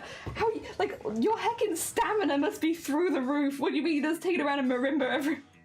I got very confused. Very, very confused. Oh, did I play one of those big tubas? I can't remember. It's almost as big as them. I mean, tubas are pretty huge, to be fair. Tuba is a very big instrument. So tell us an Indian, it is, yes. So part of when I was studying music, so we had to do our GCSE in music, even if we were in advanced music, which makes sense because it is a layer of education in the UK that you kind of have to complete if you want to keep going in it. So we all did it early though, because again, if you were already at least grade 5 in an instrument, the likelihood is you probably have the theory and knowledge already to pass the exam. So they kind of have you doing other things instead. However, you still have to study the songs that go into the exam. And yeah, one of them, I can't remember what the name of the song was, but it was like 7 minutes long and it was using a sitar and it was very pretty. Very, very pretty. Which is why we got to see a sitar in the first place, because it was like a part of the experience. Oh dear. This is the same. I'm actually just going to do a sand stitch. I'm going to be really boring, guys. I'm going to do a sand stitch. Screw it. Primarily a trombonist, but I double on the tuba. Oh, that's very heckin' cool. Hell yeah. I like the tuba a lot. A trombone I've heard some of, but I can't. Interestingly, out of all the brass section, I feel like it's one of the ones I've heard least of. I do like it when I do hear it, and of course, as part of an orchestra, it's absolutely stunning. But like as a soloist, I've heard less of that one. Trumpet, I've heard a lot of. Saxophone and tuba, but not so much trombone. Maybe that's a gap in my knowledge. I need to go out and listen to more trombone. The dog can have about 18 to 21 strings, by the way. Yeah. So imagine the hand movements. Hell yeah. Oh dear. Oof, 10 minutes more till break. Not enough time for me to finish what I'm doing. But listen, yeah, I'm not going to end stream after that. You've got plenty of time. But stop rushing for the first one and we can do it in the second one instead. So fear not, fear not. There's plenty of time. Oh dear. There we are. Wow. Yeah, the sitar takes advantage of the closeness of the strings that you would play multiple. It's honestly in many ways more close to like something like a 12-string guitar, where it's like it's not necessarily like dramatically more hand movement. It is just that you are pressing on more than one string at once a lot of the time.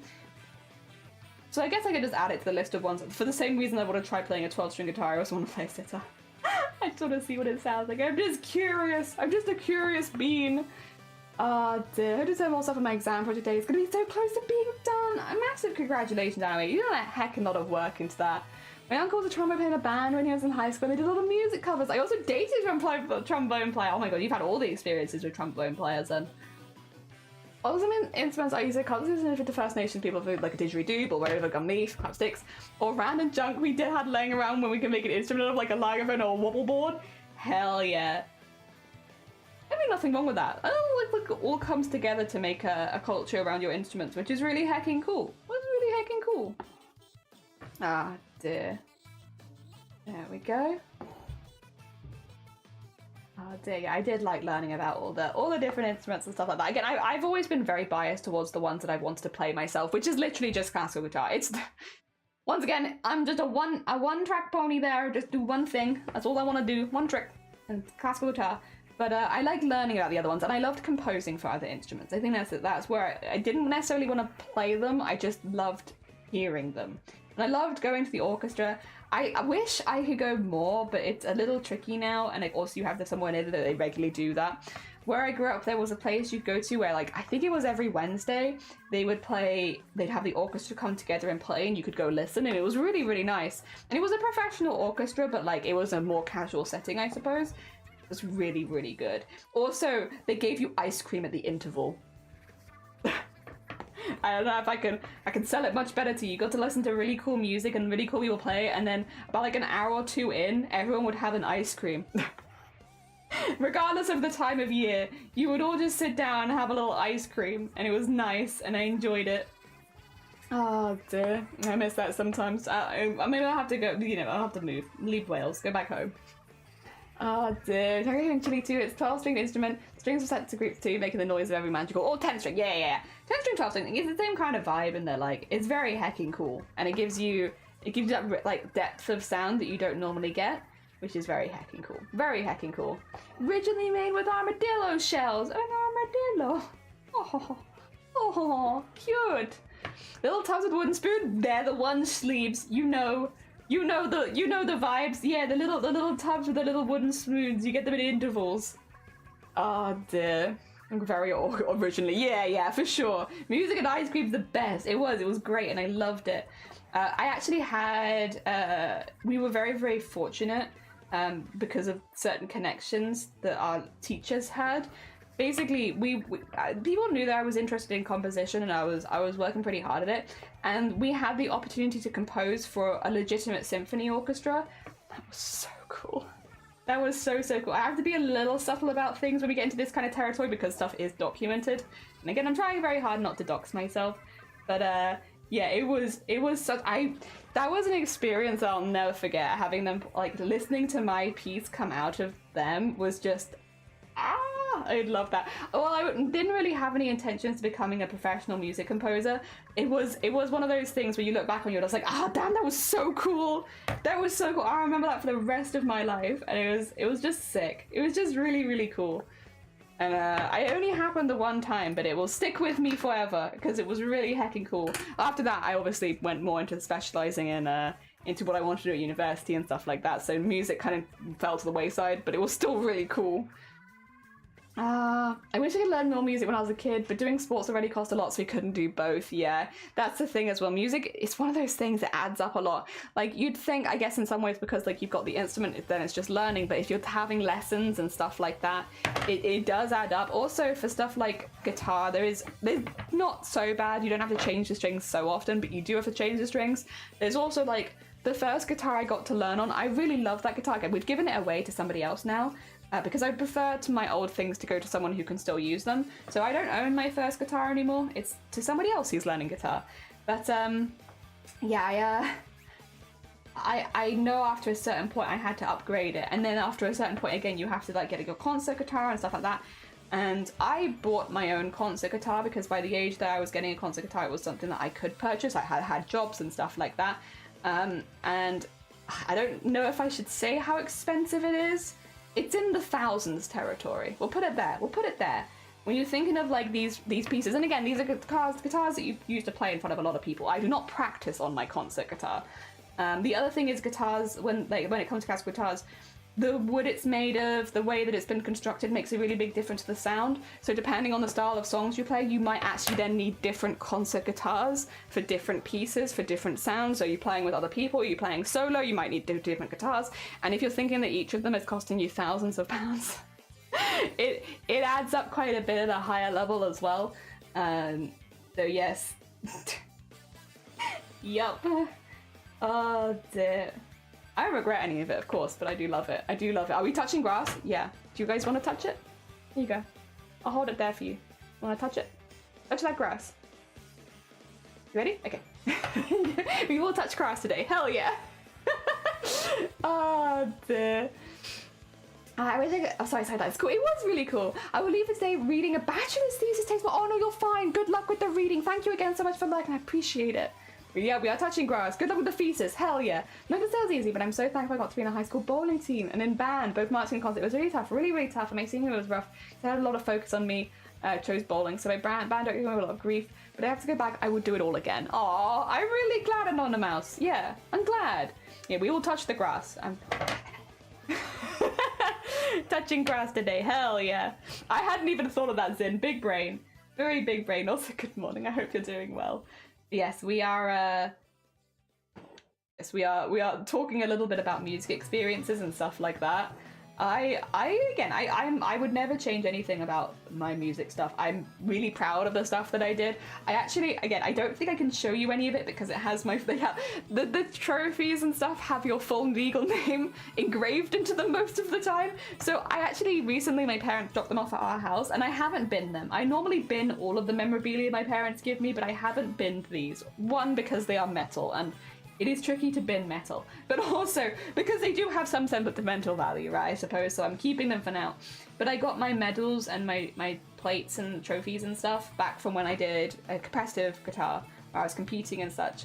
And it was like such a nostalgia trip that it's also made me feel very old because I started competing pretty young. So I look at the dates on it and I'm like, oh God, it's been a minute. But you know, it was really cool to see them. I forgot that I even had them, to be honest. Strategic jelly stickers. Well, I would have to cover up the competition and the place because there are online documentation of all of that and my full name. So it would just be like, here's like a ceremonial plate that I won, and then just sticker. To show, you would just see the outside because you can't see the place that I competed because otherwise you can literally just Google a list of winners. I can't, so I couldn't show you anything. I mean, it would be very funny though. Like, here is a plate that's just been stickered up the yazoo because I don't want to dox myself that I won this plate, or I could show it to you from a distance and backwards. Is it break time? Also, Maggie, thank you for the pasta check and the hydrate. Alright, let me get my thread sorted and then we can take our first break of the day. Alright. Oh, actually, one more stitch, because that's going to annoy me. That's going to annoy me. That's a bad stitch right there. There we go. Fix that up. And then, there we are. I do like the idea of just standing a distance and being like, I won this. I won this. Oh dear. Alright, we're going to have a hydrate, pasta check, and then we're going to have a little look at everyone art. Oh, save the work? Damn right we should save our work. 2 seconds, Swatty. Beep, boop, boop, boop. Do it. Thank you. Heckin' important. We have to do stuff like that. Otherwise, I'm gonna lose my work. I wouldn't want to lose my work after all this effort, right? That would suck. Oh my god. A pixel like a sensor bar.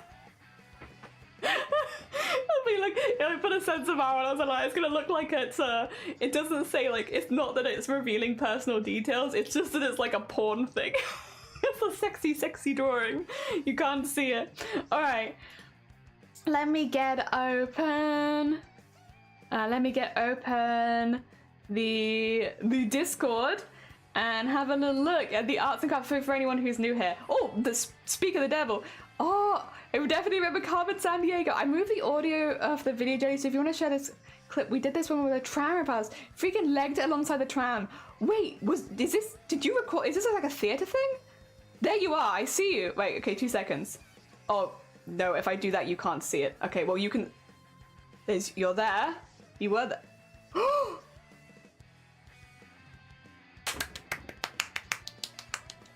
That's so good. That's so good, Arty. Oh my god. Well, I'm trying to see if I can see you legging it through the window. If I bring this bigger, you guys can look with me. Can we see anyone legging it through the window of the tram? Not at all.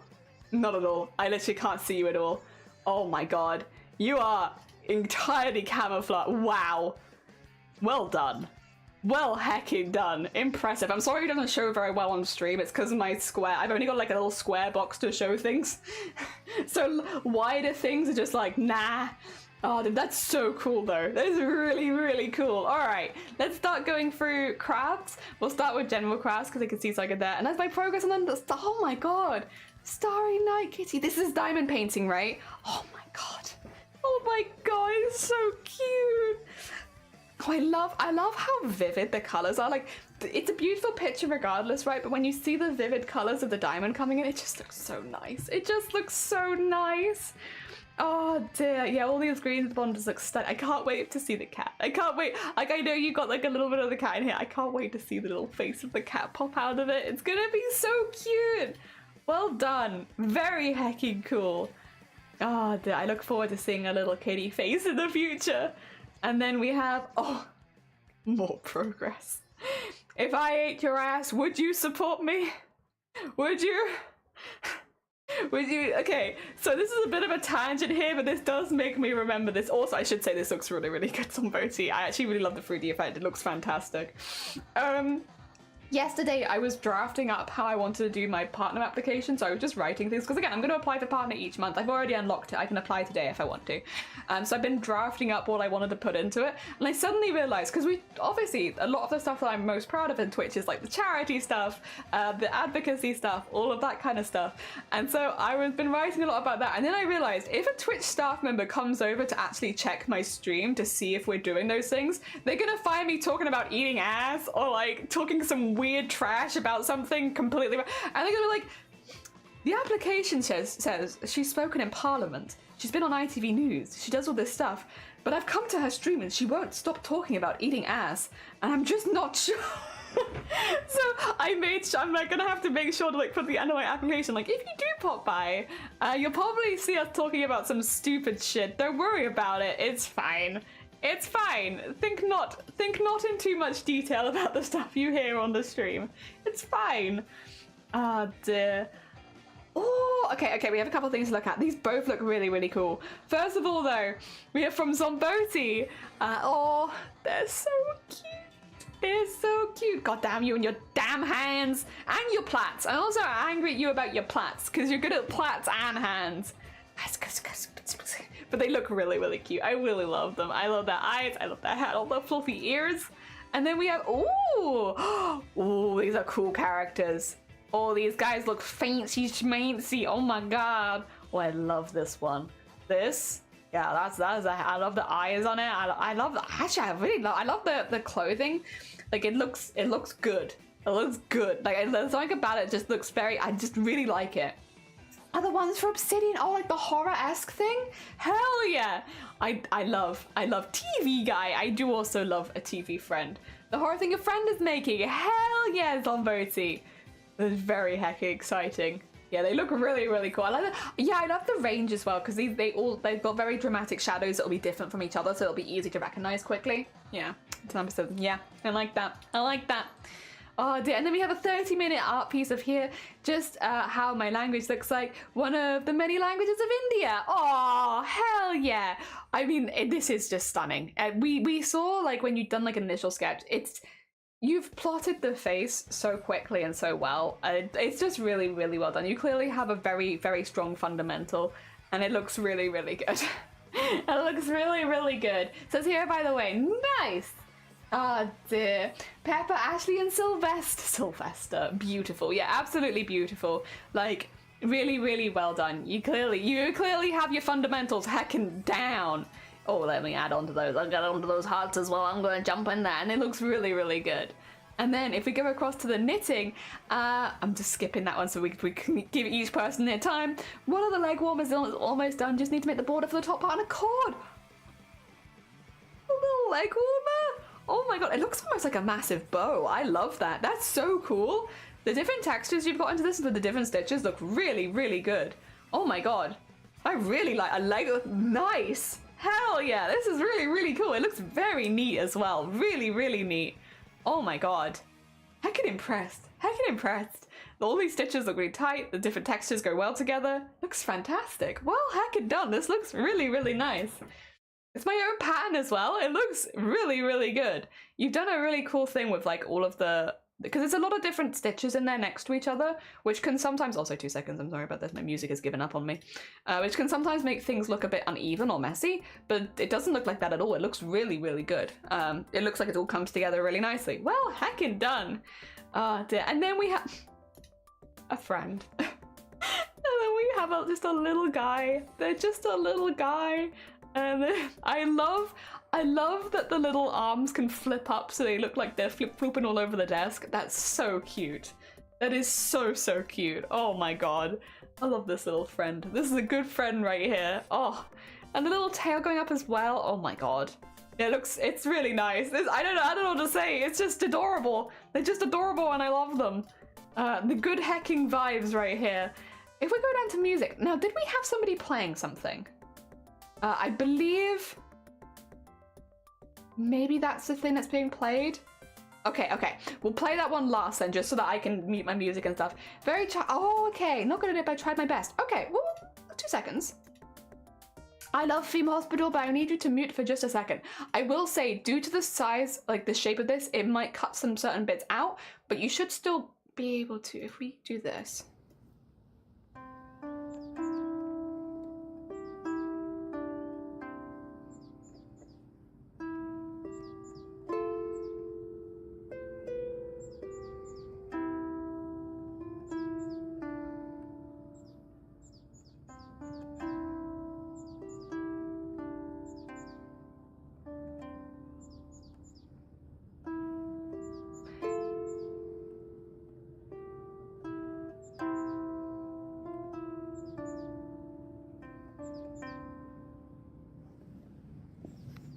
Hecking beautiful, hecking beautiful, stunning, well done, well hecking done.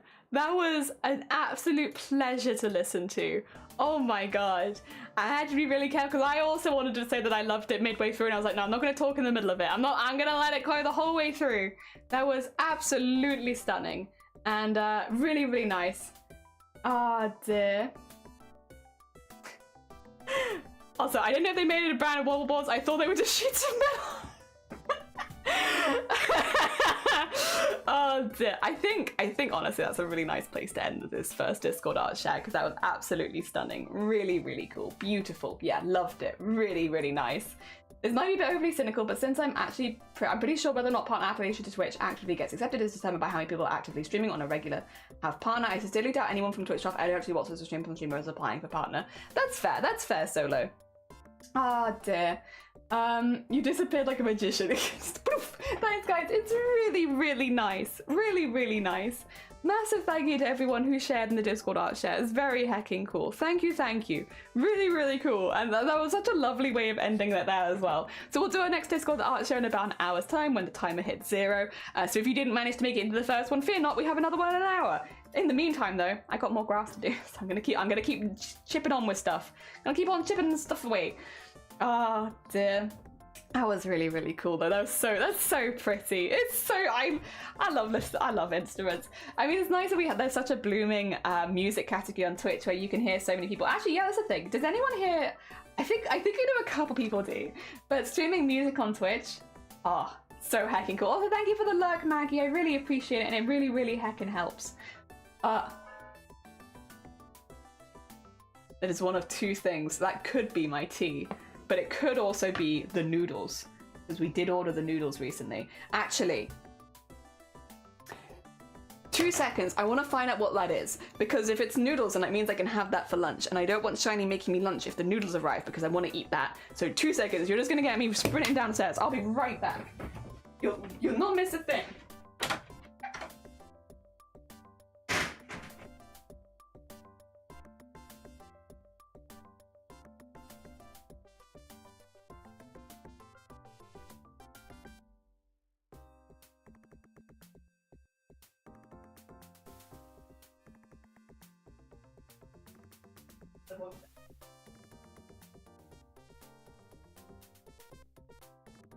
Cool, sounds good.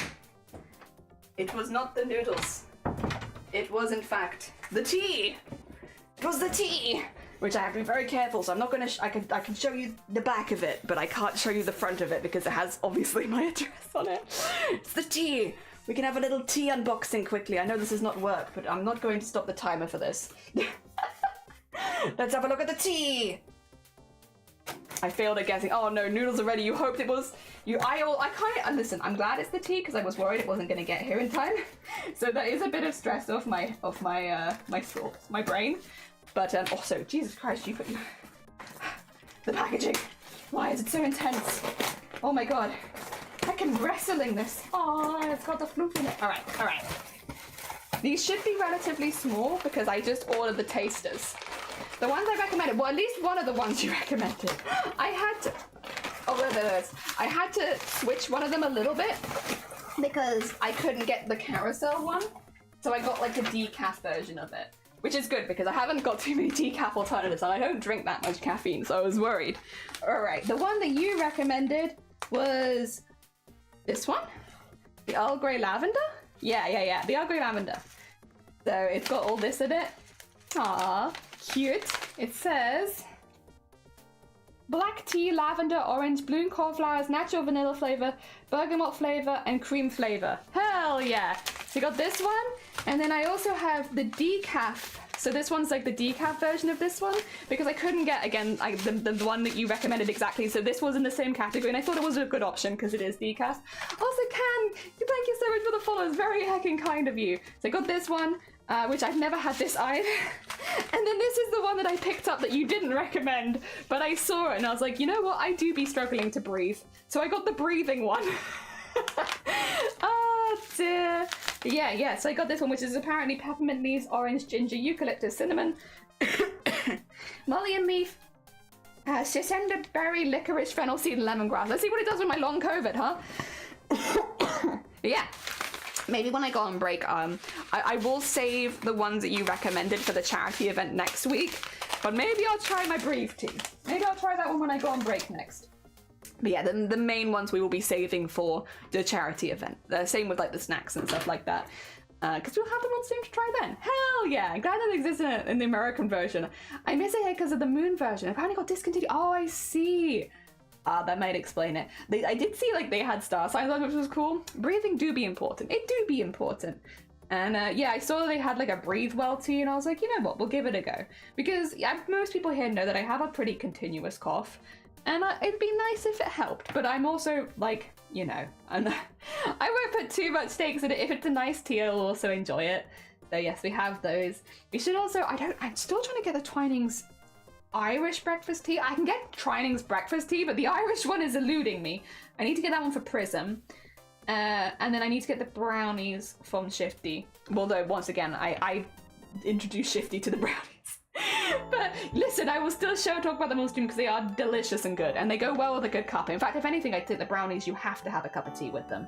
Oh, the fig I never got. That I found it. Somebody very kindly did share some fig stuff with me. It just wasn't going to get to me in time, unfortunately. So I was looking for fig stuff online. It is what it is. Unfortunately, because we live quite rural, I'm not going to be too specific about it, but things do take a little while to ship to us. I guess for we've had this conversation before, but like whatever day they say they'll get to us on is actually several days later normally. It's very confusing. It's very confusing. It always makes everyone panic as well, because they're like, they said it should have got to you by this point and it hasn't got to you, and it's like, yeah, it will. Just give it a few extra days. I mean, I'm pretty sure the worst one is when Sleeve sent me something once, and I think it took 4 months to get to me. So yes, where we live makes these things difficult, but we still got some stuff, and we got some teas to try. And to be fair, it's only a 2-day event, so I only need so much. If I'd had too many suggestions, I would have had too many things to try and snack on. But yeah, I have the Pim's biscuits and Tim Tams downstairs, although I only could get dark chocolate Tim Tams. Yeah, so I've got Tim Tams, but they're the dark chocolate ones because those were the ones I could get in a smaller amount. But it's fine. You can try and do a Tim Tam Slam. And then I've got, yeah, the Pim's biscuits, which Vile suggested. And I've got, yeah, we'll have the brownies and we'll have the other tea. And that should give us a few teas and a few snacks to try. Because, yeah, we're going to be doing little cafe vibes. I expect 3 to 5 business days, but it's more like 10 days and it comes when it arrives. Yeah, exactly. It's like, it always will come a little later than it says it will. And I don't, it's not the company's fault. It's just, because we live out there, they basically deliver a couple days later than they think they do, and it just means the delivery's always a little bit off for us. But that's okay. We're used to it. We're used to it at this point. We've gotten used to that, and it's fine. Planning at least a week on when ordering stuff abroad. Yeah, I mean, even with stuff within the country, it takes extra time for us. But again, that's because of the way. I think they must have done something like our local distribution, where basically they say that it goes on a certain day and it always goes about, because it's pretty routine that it comes a couple days later. Yeah, I don't know. And abroad, it's definitely a lot worse. But in this case, a lot of them had UK distribution points, even if they were abroad. So, like, the Adagio teas, for instance, had a UK distribution point.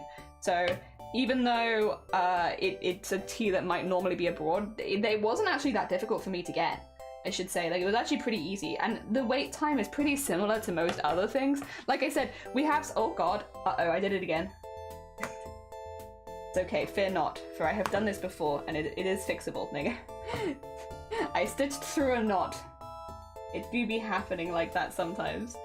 It will go the other side of it, so it's not to... Oh no, I've done the same thing again, haven't I? Ooh. Okay, we'll get it in there. It's gonna be way too long, and that's fine, because at least I avoid the knot. But yeah, no, like the noodles and stuff, that's also coming from a UK distribution, and that was ordered at about the same time, and we're still waiting on that one, but yeah, like a couple weeks maybe? It's pretty average.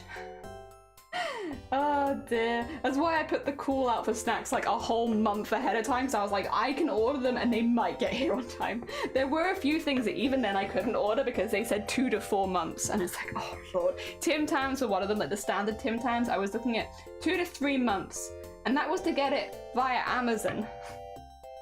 Let alone if we were talking about going through like other companies that do like Australian food and stuff like that, which were even longer. To get it from Amazon took 1 to 3 months, I believe what it was. No, was it 1 to 3 months or 2 to 3 months? Regardless, the upper end was 3 months, which is what we would hit. Could have seen my ex-girlfriend through that page. Ooh, yeah, you could have. I mean, we're still friends. I could still buy her some for her birthday. Yeah, they have some really nice looking gift sets, I will say. I was tempted to like buy one of those instead, but because they didn't... I looked at the gift sets, they didn't really have the teas that you'd recommended in them, so I was like, oh. So I was like, I would want those ones, but I thought, yeah, the gift sets do look really nice. They look like they expand over like a lot of different teas, so for someone who's looking to experiment a little bit more, they sound like a really nice option. Even if they didn't have some of the ones I wanted to get in them this time. I guess if you didn't have those specific teas in mind, they'd probably be much better.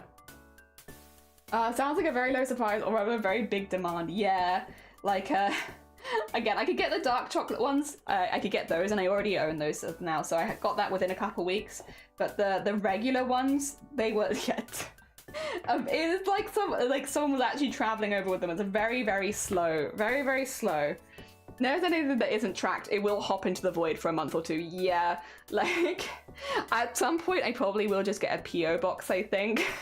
It's where I live specifically is bad, which is why I'm like a bit careful about saying it, because it's not just me. I know like all of the people in our neighborhood have exactly the same issues with post, so it's like, it's very much just an area with our post as a problem. But yeah, at some point I'll get a PO box. To be honest, if I got a PO box, I'd probably just have anyone, like your family, like, oh, is it Christmas? Send it to my PO box, literally, because I'll get it sooner. Now that we have a car, we can actually drive to places, because there aren't any PO box collection points near us. And I don't think they do the delivery thing to us, which kind of makes sense considering the issues we have delivery anyway. So yes. It means I could actually just go collect things a bit quicker, because goddamn is it slow. Every single year it happens around Christmas. People be like, oh, I've sent you something for Christmas. And it's like, I look forward to getting that in February. Because no way we get that sooner. If you sent it in December, I'm not getting it by Christmas. It's not even like, it's not my family or friends' fault either. That's just how it is. It's very slow here. And there's many things I like about living rural, but I must say the post stuff is not really one of them. You do get it. I can send you little funny embroidery trinkets. Aww. If you do, I will pop them on my wall. Maybe I should wait to open a PO box until I have places to display things, right? Because yeah, right now they'd all have to go immediately into a storage box so that nothing got damaged, which would be a bit of a shame. But yeah, I'd like to have a space where I could display stuff like that. That'd be nice. Like say with sleeves and stuff, I have it all on my microphone stand, but my microphone stand is very full at the moment because there's literally nowhere else I can store things. Oh dear.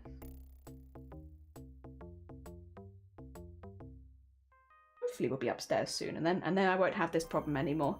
Also, the grass is looking good. Sorry, we've been talking about loads of other things, but the grass is coming in. It's also a satin stitch, so it's not a particularly difficult stitch, which means it's going relatively quickly. Yeah, I didn't want it to be too complicated. Oh, actually, did I mention this earlier? Okay, so I mentioned that we've composed the music for the animation. So the way that I've composed it, and I kind of thought this might happen, for the majority of my plans, it fits pretty well. I mean, I was composing after having the plan, so I was fitting the music to the movements that I'd already planned in the animation, right?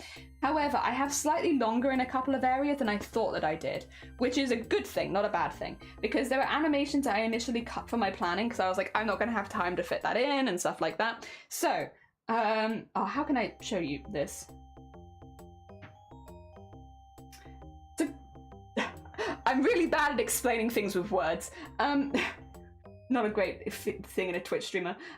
Basically, the bit where we have the time lapse of the grave overgrowing from a distance, I get to have a little bit more time to have specific things overgrow. So I would like to do a time lapse of some flowers growing around the base of a grave.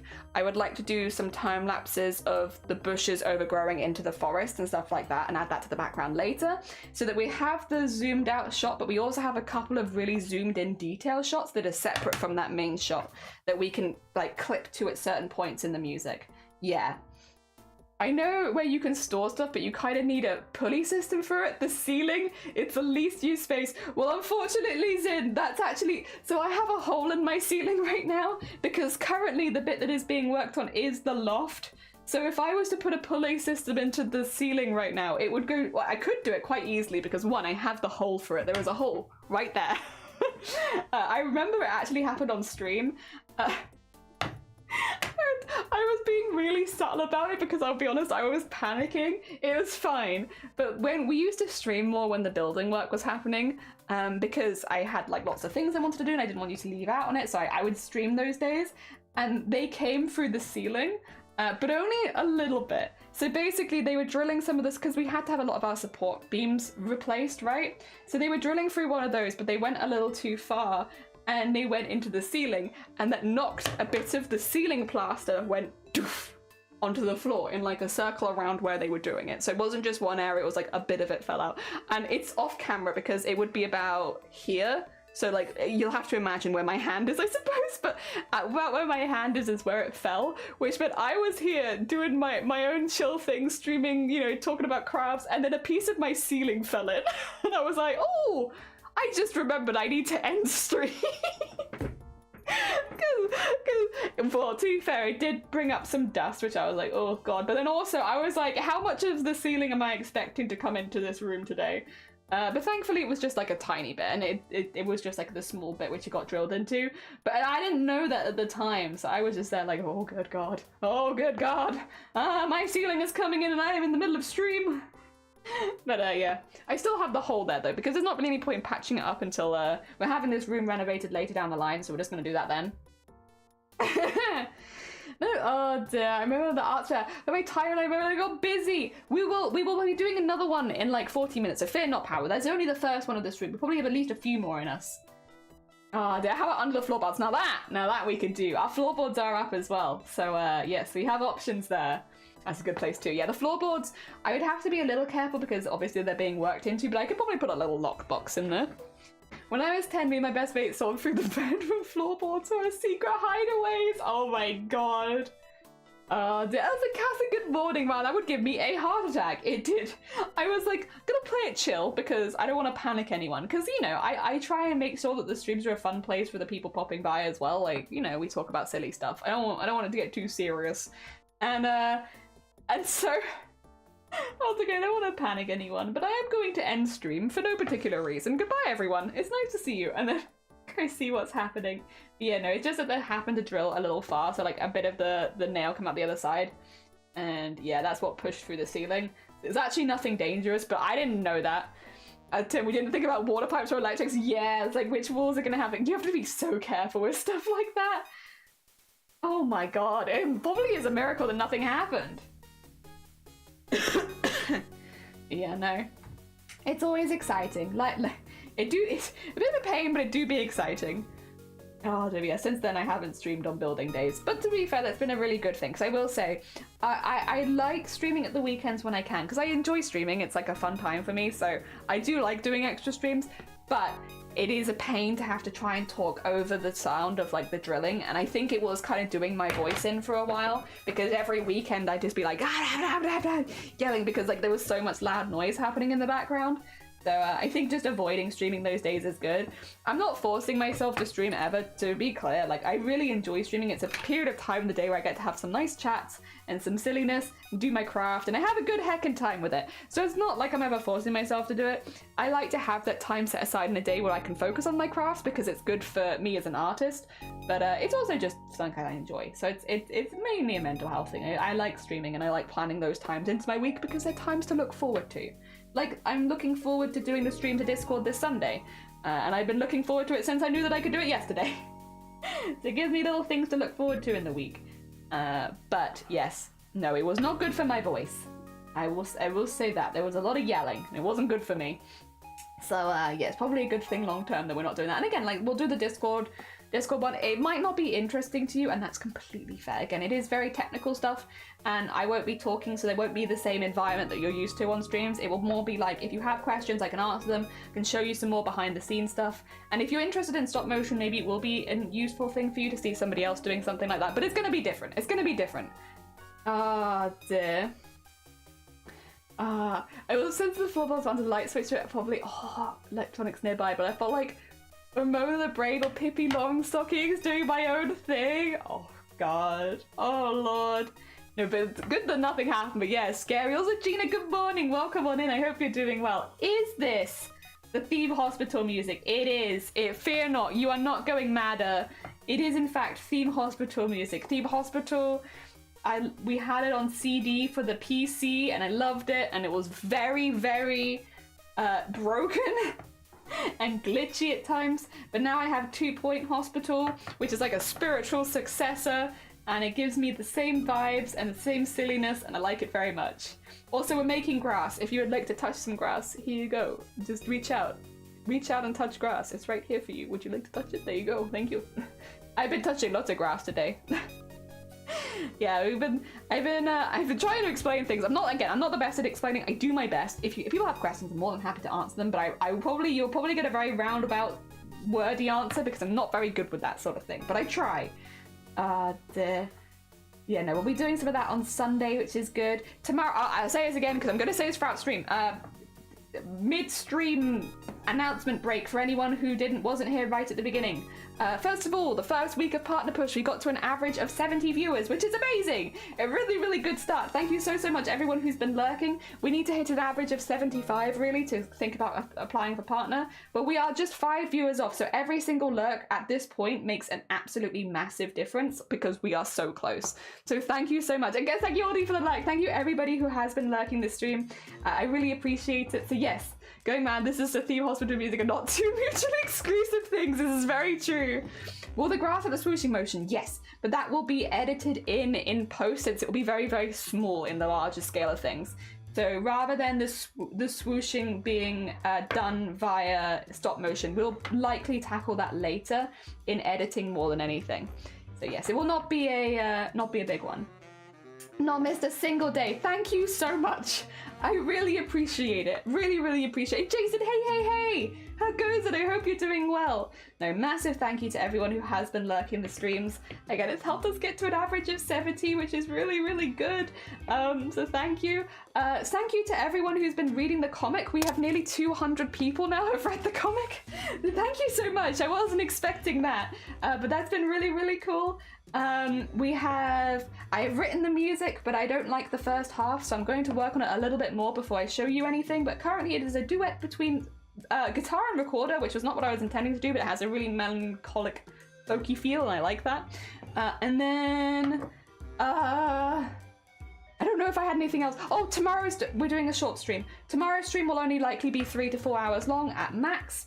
So yes, if you are someone who normally joins stream a bit later, just as a heads up, tomorrow we will be doing a very short stream. So if you don't see me live at a normal time, it could be that I've already ended. Yeah. There's a link to the comic. There is! Exclamation mark comic! Thank you for getting the link in chat, people. Will you show it on stream, or is that a thing for the Discord? The music will get showed on stream when I'm feeling more confident with it, but not yet. The only day I couldn't be here would have been yesterday, and I didn't stream yesterday because it's Wednesday. Wednesday's my day off. Although it's mainly my do the behind the scenes kind of stuff. Dear. Is the glitch stopped? Oh, do you have a glitch? Oh no. I read it as beautiful. I shared it. Oh, thank you, Somberty. That's very heckin' kind of you. Thank you, thank you. For anyone who would like to look at the comic, thank you for putting it in chat. Oh dear. Wow, 3 to 4 hours is a short stream, but we tend to aim for 6. So 3 to 4 hours for me is a little bit shorter than I'd like to go. I will say I selfishly aim for 6 because I enjoy streaming. So planning 6 hours into my day where I get to stream is like, yes, hell yeah. But no, tomorrow will be a shorter stream. So the likelihood is we will only be going for 3 to 4 hours. So if you are a late joiner normally, you might miss it, but yes. Dear. I meant the swooshing. Oh no, if I'm doing editing, then it will likely be in the Discord. I'm going to keep a lot of the editing off stream just because I know it's quite overwhelming. I think that's the thing is, I think it's quite stressful to look at for a lot of people, and I don't want my streams to be somewhere where it's just stressing people out. So if I'm doing any editing, it will be in Discord live streams. I won't probably do that on Twitch, but it's not necessarily, it's just a bit boring, monotonous, and overwhelming. Again, if you're interested in it, it'll probably be really cool, but if you're not interested, I think you'll be a bit like, I don't want to do that to people. Yeah, I would like to start streaming again, but our flat is in reconstruction, so it's very messy, and I co-stream as a guest, playing with partners sometimes. Hell yeah! Oh, I'd love to do more stuff like that. I'm a very solo streamer most of the time because of the stuff that I'm doing, but the times where I have collaborated has been really fun. Every year I'm like, I'd love to do more stuff like that, but then also like, I'm terrible to collab with because we don't know when I'm going to be well, so it's tricky.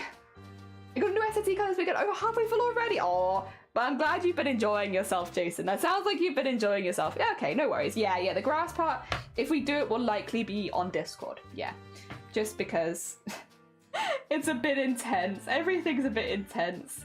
All these intense stuffs. But if you have any questions about how we do it, once we have a gif of it, I can try and slow it down and explain it, because I can do that on stream pretty quickly. Kind of this, oh wait, speaking of the tree, where'd the tree go? Like kind of the same with the tree. When we had the tree on screen, we can explain like how we did that, because I've already done it at this point, so I can go through it quite easily and explain the different steps to getting it to this stage. Again, I think it is important to mention that it's very repetitive. Like the process we've done with each of the pictures is very, very similar. So it is a lot of the same thing over and over again, which I mean, I think with animation in general is pretty common, but maybe like to an extent where it's a little bit mind-numbing at points where you're like, ah, what is going on? Why are you doing all of this? Why is it the same thing 100 times? I'm so sorry. I'm so sorry. Just be like that sometimes, but it do. Like, what do you want from me? So yes, if you have any questions, I'm more than happy to answer them. The reason I did it off stream was, one, because it was I wanted to get it done to show you after the weekend, but also, yes, I fear that it's a bit intense, a little intense, and a little boring for certain people, unless you're interested in doing it yourself.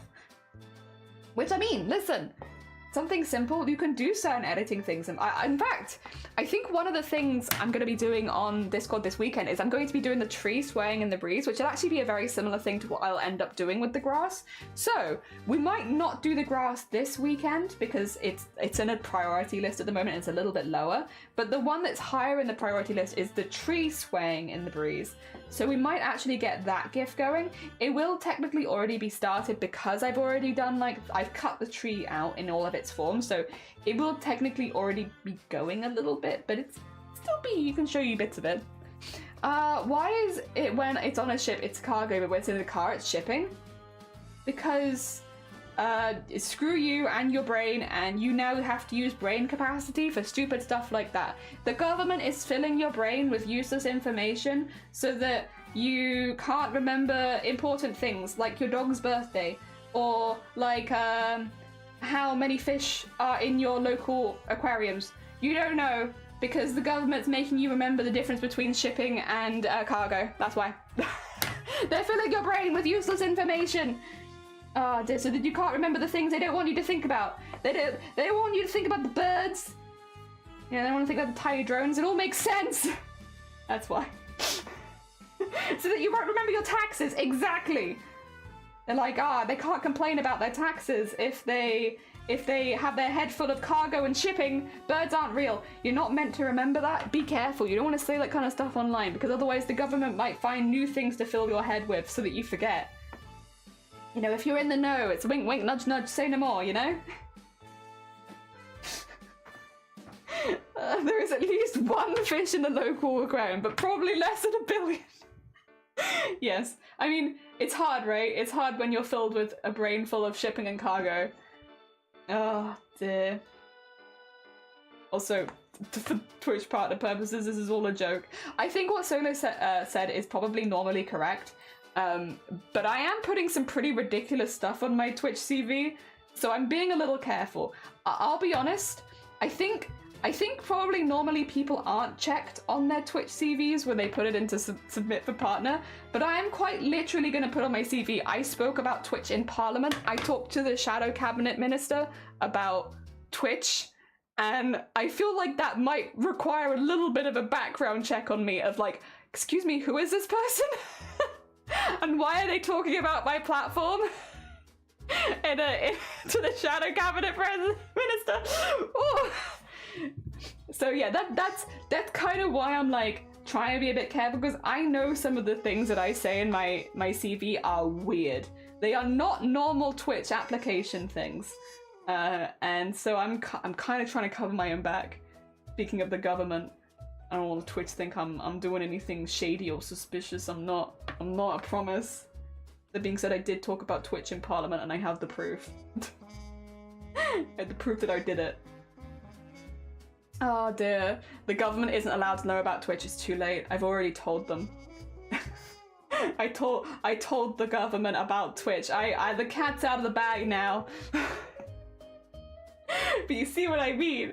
Where I'm like, you might want to background check me just a little, because otherwise I could be talking out my ass. I mean, you know, I do have the proof, but yeah. Do you have any recommendations? Sure, this very nice person. They go by the name of a crafty jellyfish. They're perfect for the job. The birds aren't real and they can't get out of the cage. But don't tell anyone that. It's a secret. The jelly is a member of the Illuminati. Yeah, when you talk about the government, because yeah, the Shadow Cabinet is a legitimate thing in the UK, but it does sound like something out of the Illuminati, but it is a legitimate thing. Oh dear. Yeah, no, but also that is true. I am a member of the Illuminati and the Shadow Government. Yeah, yeah. And I've talked about Twitch there. Yeah, yeah, true. That's why it's a secret, because they're like, but just as long as you don't tell anyone, Zomboti. You know, you wouldn't want them to get to your brains. That wouldn't be good. We need Zomboti's brains intact. We don't want the birds to get to them. The birds. Yeah, basically I'm gonna put some really stupid stuff on my CV. I've been trying to work out exactly how I can word all of this to make it make sense, because when you, I was worried that there was a word count, but it seems like there isn't a word count, so I should be fine. But I've just been a bit like, how do I fit all of this in and make it make sense? Because going from, oh yeah, I competed at TwitchCon Europe, was really, really fun. Then I made an animation. Then I spoke to the government in Parliament. And then I made another animation. It's like, how do I sneakily slot this in here that I did this without, you know, subtle? How do I subtly work that in there so that no one thinks too much about it? But I'm like, I'm probably gonna think about it. I don't know. That's a weird one. It's a weird one. It's one that you probably don't see on most people's Twitch CVs. So I can draw hands. Yeah, you gotta be careful. If you lose your brain, how are you gonna draw hands? If the government gets my brain, at least I can finally at least I can finally confirm that I've got one. Oh my god. I don't know where that got stuck. Just yeah. Well, you said it right. You got it. 10 out. Yeah, that. Help. Help. Oh my god. Yes. You're damn right. If the government can get to my brain, then at least they know that I have one.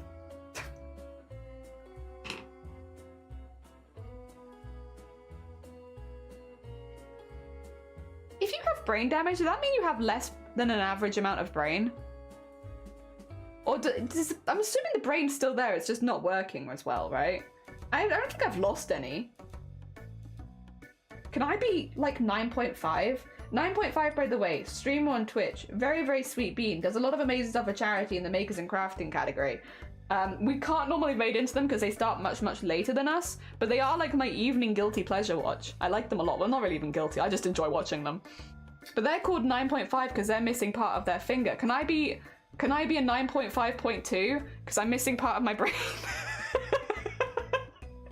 Actually, I probably can't lean into that too much because I'll be like, Jelly, you're making fun of people with disabilities. And it's like, yeah, but mainly just me as a disabled person.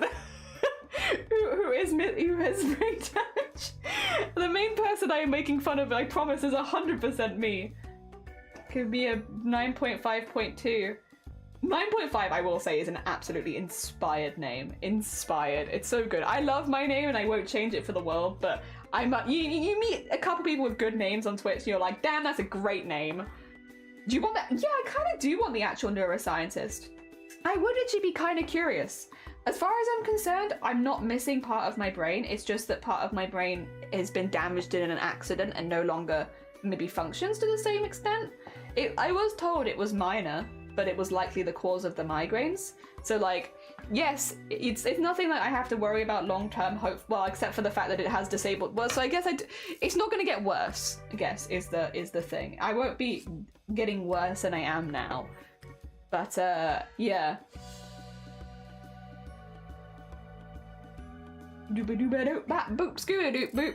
I know I'm on a completely different side of Twitch. Someone who I used to mod for, they don't really know me, but I know them. Twitch is tiny sometimes. Yeah, 9.5. I know them through Stream Stars because they fundraise for the Starlight Foundation, and we also do fundraising for the Starlight Foundation. So I found them through that, and their streams are so fun and silly, and really like there's a good heckin' vibe to like chill out with in the evenings. Again, they do stream much later than I am normally, which is why you know, you might not have heard of them through me because I'm on like first thing in the morning, they're on like when I'm going to bed. So yeah. The timing makes it a little difficult sometimes, but they are a very hecking sweet bean. And they're very cool. And again, they're called 9.5 because they're missing part of their finger. So their fingers, they have 9.5 of them. Oh dear, which is very hecking cool. Cypress! Good morning. How goes it? I hope you're doing well. Would you like to touch some grass today? Some fresh grass for you here, if you would like. We've been touching grass all morning. Look at this. Oh, yeah. Touch that grass. Oh dear. Imagine we have no time zones. I mean, some people would just live in the night, but it would be kind of cool. We used to raid them a fair few times, had to quit modding for them as I changed my sleeping pattern, yeah. They're a very hecking sweet bean. Sad pass. Yeah, so yes, there is tissue loss, but then there is growth elsewhere to compensate. So technically had less brain for a while, but then there's new connections grow. So it's not so much as missing a bit of brain, it's a bunch of things have rearranged. I did some spring cleaning. Yeah, people want to say that the beam that smacked across my head damaged it. No, it cleaned it, rearranged it, reorganized it. You didn't even, none of you knew me before the beam. I could have been an absolute mess before. I will just say, just to be clear, I don't recommend getting smacked around the side of the head with a beam. I would in fact actually arguably dissuade you from doing that. However much it might remind you of redecorating and spring cleaning, I don't recommend you do it. But yeah, no, like I know by the time that I had scans, I would have had the injury about 5 years prior. And they did scans and they were like, oh, have you God, I don't think you've had this story, Cass, but I have told this story before. So basically I had like really bad recurrent head pain. I was feeling really sick. I was really dizzy all the time. I couldn't stand to be in any places that were loud or light. And I was having all these symptoms and I got sent across, and I had a couple symptoms in there which were a bit more concerning, like the memory loss and stuff like that. And it was like pretty significant at that point. And they were like, okay, we're going to do a couple of quick scans. Just to double check ahead of time. Have you had any traumatic head injuries in your life? And I said no. And I said no. And then they did the scans. They were like, are you sure you haven't had any traumatic head injuries? And I said to them, no, I've never had any traumatic injuries. For context, I've broken my skull in 2 places. And I've cracked my orbital, and then I also cracked here, so it was like this chunk here.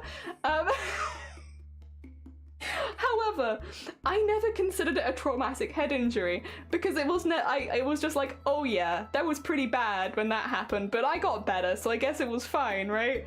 Because like, I was, as far as I was aware, that had happened in the past. So like the doctors were all like, you've never had a traumatic brain injury? And I was like, no, I've never hit my head. No, I'm fine. What are you talking about? And then I had to give them a phone call because I went home and I was like, I repeated everything to my partner. I was like, oh yeah, you know, they did this, they did this. They asked if I had any traumatic head injuries. I said no. My partner was like, wait a minute, what? You said no? And I was like, yeah, no, I haven't had any. They're like, Jenny, you cracked your skull in 2 places. I was like, oh my god, you're right. Luckily, I had literally told them that I was having some memory problems, so I had a pretty good excuse. But I then had to call them back up and be like, hey, so you know when I said that I had not had any traumatic head injuries, I lied. I have.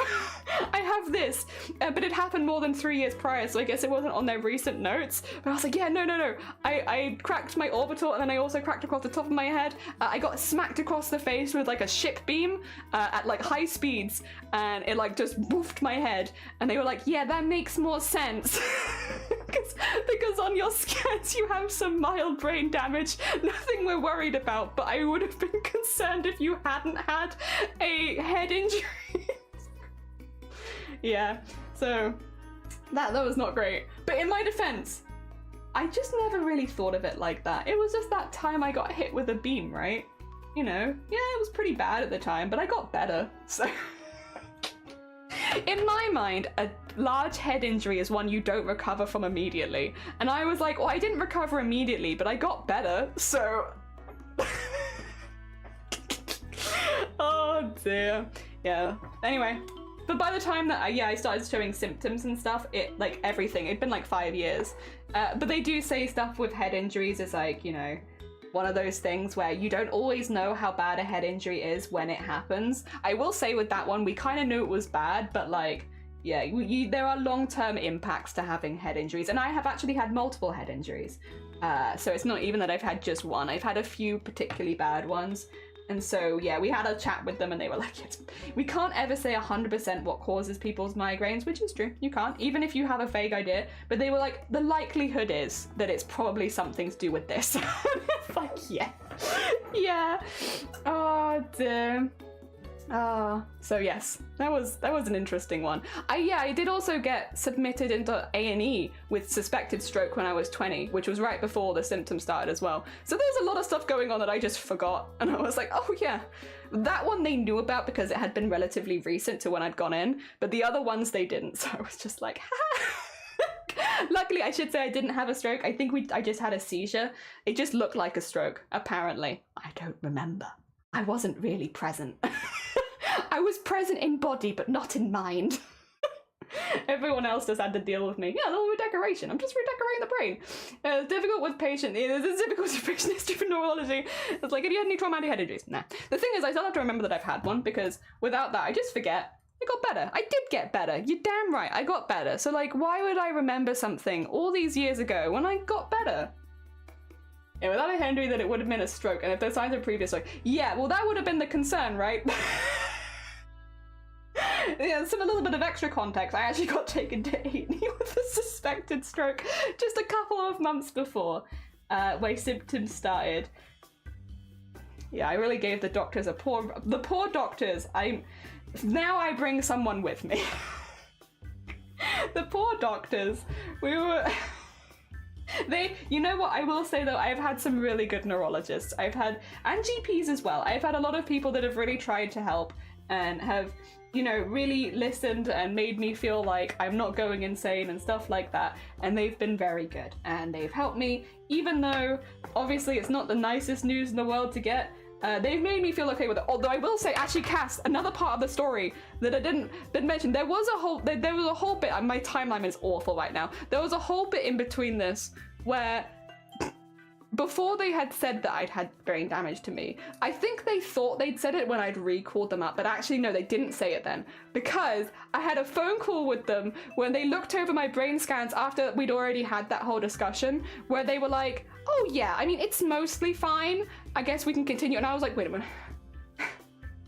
What do you mean mostly fine? You don't want to hear that. I mean, you don't want to hear worse, but you don't want to hear someone looking over your brain scan pictures and being like, oh, it's mostly all right. What do you mean it's mostly all right? And it was after that I got the call about brain damage. Because yeah, no, they did sit on it for a while. I am speaking as if this all happened in a number of days, but it didn't. It took a little longer than that. And there was the point. And I remember calling my mum afterwards and being like, they said that my brain scans were mostly okay. And she was like, did you question them? And I was like, no, I was kind of just too, the conversation was moving on too quickly for me to like work out what was happening. But yeah, no, they were referring to that, which in retrospect, it all comes together and makes a lot of sense, which is why I'm probably explaining it out of order, because at this point, yeah, you know, we have more information. But at the time, I remember just being like, wait a second, we mean mostly okay. But no, it's just that. And again, it's nothing we're actually concerned about, like a stroke or anything like that. It's just, it's there. It's probably the reason I have migraines. Can we call my brain 9.5? Probably not. Probably not. Did Jenny have the flu? Oh no! Oh no! I hope you feel better soon. And a date saying she know. Oh my god! I'm honestly surprised you can get out of bed with the flu. Heckin' impressive. I hope that she doesn't get it. Yeah, the flu sucks. I've only had the flu once in my life because I always get a flu jab. Oh god, Atlantic sub! Thank you so much for the sub. That's very kind of you. And also, Gav, thank you so much for the lurk. I really appreciate it.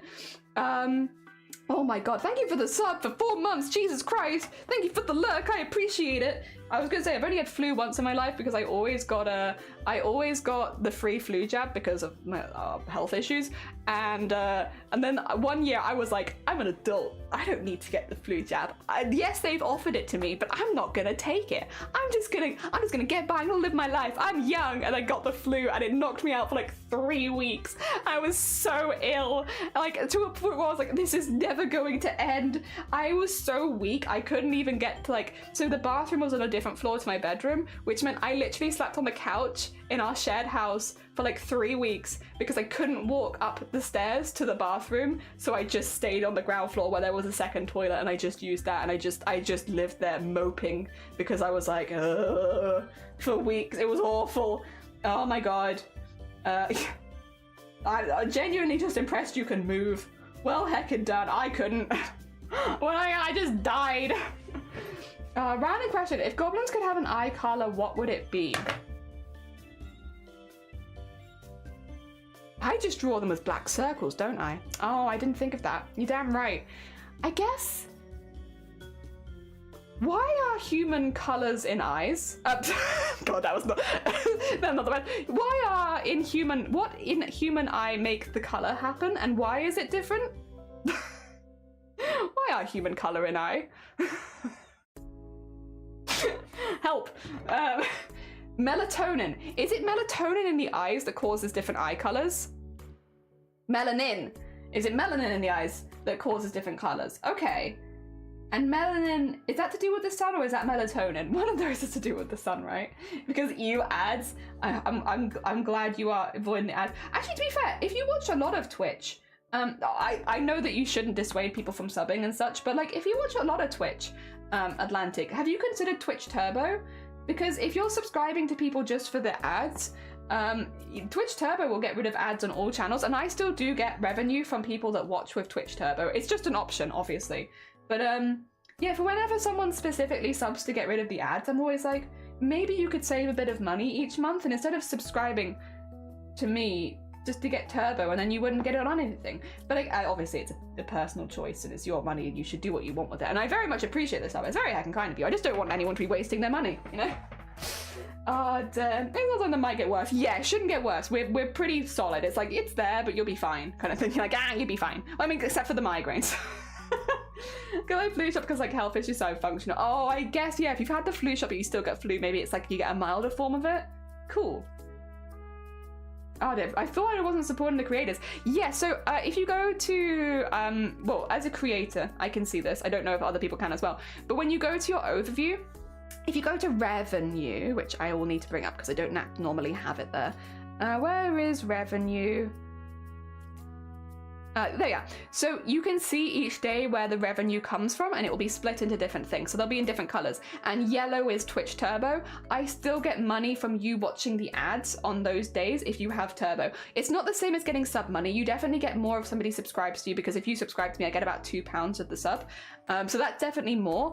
But it does still support the channels because it gives you the ad set rep money that you would have got if you had watched the ads. So, you know, it's that instead, yeah? So you do still financially support them, not as much as with a sub, but the support is still there. Yeah. And I can see it in my board. So it's an option. It's an option. I know it's not what you're meant to do, but I feel like it's a really good option for people that sub specifically for ads. It's like, oh, well, consider Twitch Turbo. Because I think Twitch Turbo is about the price of 2 subscriptions. It's like £10 a month, or maybe £11 a month, and a Twitch subscription for me is £5. So, like, it just, you know, there are cases where I feel like it just makes sense, but it's up to you, of course. And again, I am very, very grateful for the sub. I don't want to downplay that. Thank you so much, especially because subs are currently that's a thing. That was a thing I meant to mention to you. You reminded me. All right, 2 seconds. I'm gonna go over this because this wasn't something we were pushing for before, and it didn't really matter. And then it did, but it's luckily because we've actually had a really good month for subs. So thank you everyone who has gifted subs or subscribed. I really appreciate it. Because subs actually count towards whether or not you get Twitch partner now, and I'll read it out to you so you can hear this, because you can only get to this if you click apply. So you've unlocked the application and then you go to apply now, and that is the only way you can actually see this information, because then you get a link where it says go to oh, where'd it go? Oh, I've lost it now. Shoot, I had it there. Where'd it go? Where'd it go? There you go, there you go. Was it this one? Yeah. Oh, no, it's not this one. It's not this page. There's so many pages it lets you go to, but there was one in particular that it helped with. Oh, I've lost it. I had it open yesterday. Where the hell did it go? Shoot. That's very annoying. Well, now I've lost it. But I definitely saw it yesterday.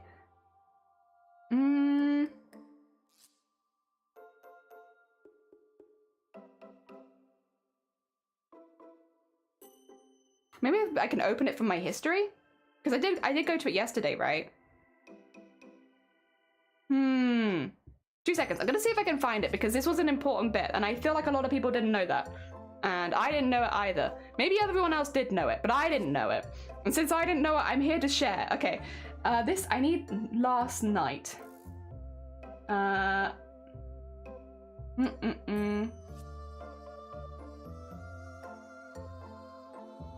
Oh no, where is it? Oh, there it is. Okay, got it. Take me to here. All right. What we look for in potential partners. When evaluating channels, we primarily consider 3 different areas: content, average concurrent viewership, and stream frequency and schedule.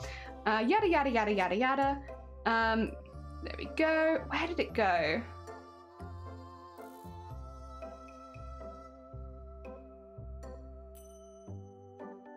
Oh Lord, this is huge.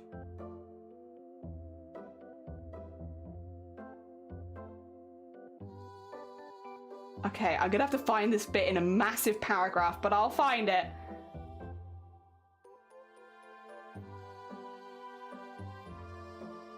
Problem is, I have it like zoomed into 1000%, which means it's much longer to stream, to go through. Go. It was pretty high up. There it is. It's literally in the second paragraph. Partners are best broadcasters within the Twitch community has to offer. We are looking for broadcasters that have a large viewership and have built up a strong sub community. Is literally the second bit where it's like, we are looking for streamers that have a lot of subscriptions. Our ideal partner candidates engage with their audience, produce amazing content, and find ways to stand up for the crowd. In addition, they have to represent the brand, yada, yada, yada. Literally the second one is that. And we normally have a very low sub count, to be clear. But thank you to everyone who has been supporting us. I wonder if maybe a few of you did know about this ahead of time, because we've had a lot of gifted subs, and it's very hecking kind of you, because I did not realize that that was something that was considered when it came to partner. So massive, massive thanks, because that was not something we were aiming for at all. Excellent, I'm pause a lol. Oh, so I shouldn't have gotten turbo? I mean, turbo, I think it's fine. It adds support. If you want to send more support, you can also sub. It's not like that's off the limits, but I would say generally turbo is good. If you're specifically looking to avoid ads, it's the best one. Yeah, it is the best one. And 30 euros to me, I believe. Yeah, love you much. Yeah, it's a much cheaper idea. It's an easy mistake to make. I'm always mixing words up like that. Well, what did you say, Zomboti? Oh, between melatonin and melanin. Yeah. They're very similar, to be fair. I get you. I love the main character. I guess if it's to do with the time in the sun, maybe they'd go from a dark brown to a very, very light gold, depending on like how long they've been outside. So main character probably would be a very dark brown because she spends most of her time inside. To anyone who'd been outside a little longer, maybe you'd go for a much lighter, like goldish color. I think between those, I probably wouldn't go green, I probably wouldn't go blues, just because I think it matches too closely to their skin tones. So I probably would go either very dark brown or very light brown, like depending on what they're doing. I didn't know about that, Sai. Yeah, I didn't know about that at all. Also, Blapple, welcome on in, I hope you're doing well. Goblin, no, you're fine. No, that doesn't sound rude at all. I get what you mean. Goblins. I did gift the sub to get this. Hell yeah. But I'm glad. Listen, if we both win, then that's I appreciate it. That's a heckin' win-win. You don't need to apologize for engaging in win-win behavior. Gift subs, they're not. Gift subs are not looked at favorably and is not part of what's considered a strong sub base generally. I still think it helps because it adds sub points. But it, like, for instance, if you go under the stream, you can see, because I basically put the partner thing underneath because it's a good thing. I knew that was a good thing to do when you're going for partner, is to put the Partner Plus program underneath, because it shows that you're trying to earn money for Twitch, right? So I put it under my stream, but I did actually say, you know, it doesn't matter. We're not looking for more subscriptions particularly. I put it there because I'm pushing for partner and it's meant to help. But you can see what our current sub count is when it comes to the ones that would actually be considered legible for that. It's lower than you might think it is. It's because we don't really push that here, to be honest. We don't push it here. I'm happy just coming along doing my crafts and talking about charity and advocacy. I would prefer people to save their money and donate when we do charity events and stuff like that generally. Just Lucky, no, thank you so much for the look. I really heckin' appreciate it. But yeah, when I was reading through the tips for partner, the one, yeah, I did not realize that was so heavily considered, is the amount of money you make. I guess it does make sense. I wonder if that might be... Because again, I don't really want to push for that either, to be honest. I feel like that's not us. And so, yeah, I'm having, it was a little bit concerning, but I do also think that the stuff that we do off Twitch is pretty unusual and pretty cool. So hopefully that factors in quite a bit. Yeah. 6 minutes until break, perfect, finish the thing! Oh my god, that hour goes by so quickly. Also, Jungle, thank you, I'm glad you like it.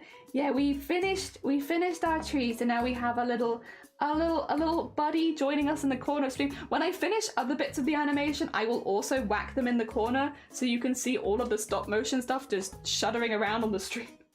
I'll find spaces to put it in. It'll either be like on my face or in the corner each time we finish a bit. When I have the grass, I can make a whole border of it even.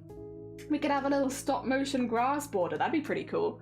Yeah, we have to obviously get those bits done, and the editing does take a while, but slowly but surely we're getting the bulk of the work done with all of this, so soon maybe. Ah, there. I'm also going to put highlight on this before we take a picture, because these ones will only be going between the two. There will not be a whole lot of changing otherwise. If we were having like, we're using different ones to grow, so I don't really need to do lots of the same ones over and over again. So we'll take 2 of each of them, so I will definitely get the highlight on this one immediately. Yeah, no shadow though, because I don't want to make too much dark. It's just the grass. It's not meant to be a big feature. But the highlight, yes. Especially as it gets taller. There we are. Also, thank you for the hydrate. Oh yeah, you guys gave hydrate me too. Thank you so much. Sorry, I was just. Thank you for putting the comic in chat. The editing happened off stream. It did last time, yes, but Jungle, we're actually going to be doing a Discord live stream on Fen. Going to bed, have a lovely time zone. Fen, thank you so much for the sub. I really appreciate it. It's very heckin' kind of you. Thank you. And thank you for 3 months as well. Get some good Z's. Look after yourself. Thank you so much. Have good bedtime. Yes. Get some good Z's.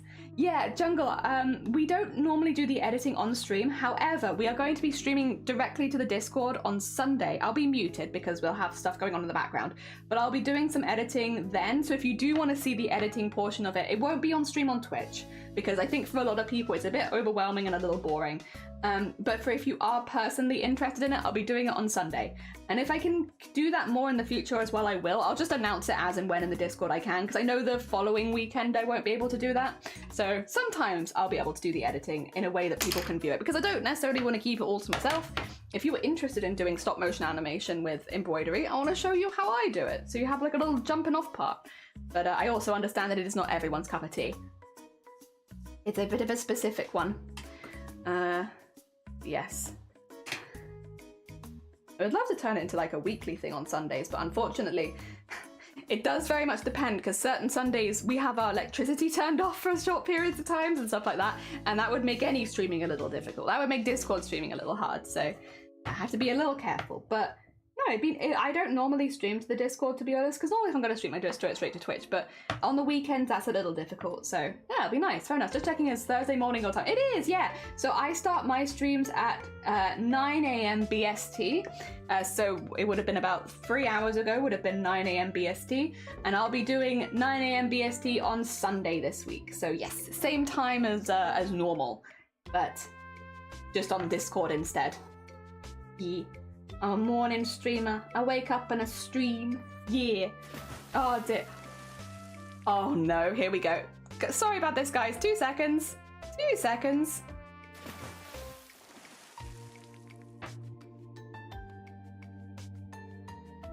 Someone doesn't like us and has paid a lot of money to bot raid us. Sorry about this, guys. Sorry about this, guys. 2 seconds, we have options. I will first of all... Here we go. Here we go. It happens. We'll get rid of that. We're not going to have them showing on stream. They're not nasty names or anything like that. They are just bots. 2 secs as well, because what happens sometimes after this is this one. Sorry about this. Ah, dear. I apologize, and I will just pop it on stream really quickly, because when this sort of stuff happens, unfortunately, you have to be a little careful, especially when you're pushing for partner, because this kind of stuff can get you removed. So I'm just going to have to put you all in emote only for a short period of time to make sure that nobody does. Oh, thank you. Thank you for that. I appreciate that. I'll just pop it in text because we won't be able to raid anyone at the end of stream anymore.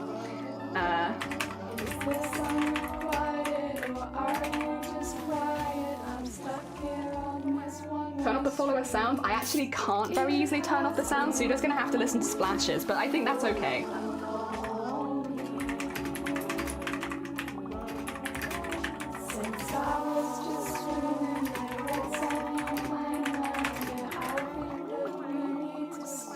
There you go.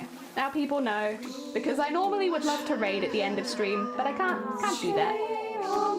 There we go. Thank you to whoever spent a lot of money to make it so that I couldn't read today. Oh dear. I just turned off the alert box. I did turn off the alert box, but you can still, yeah. Because it's done via Twitch, you can still hear it, yeah. The alert box is hidden. I can go to this stream, and then you shouldn't hear it. Will that reset it? Nah.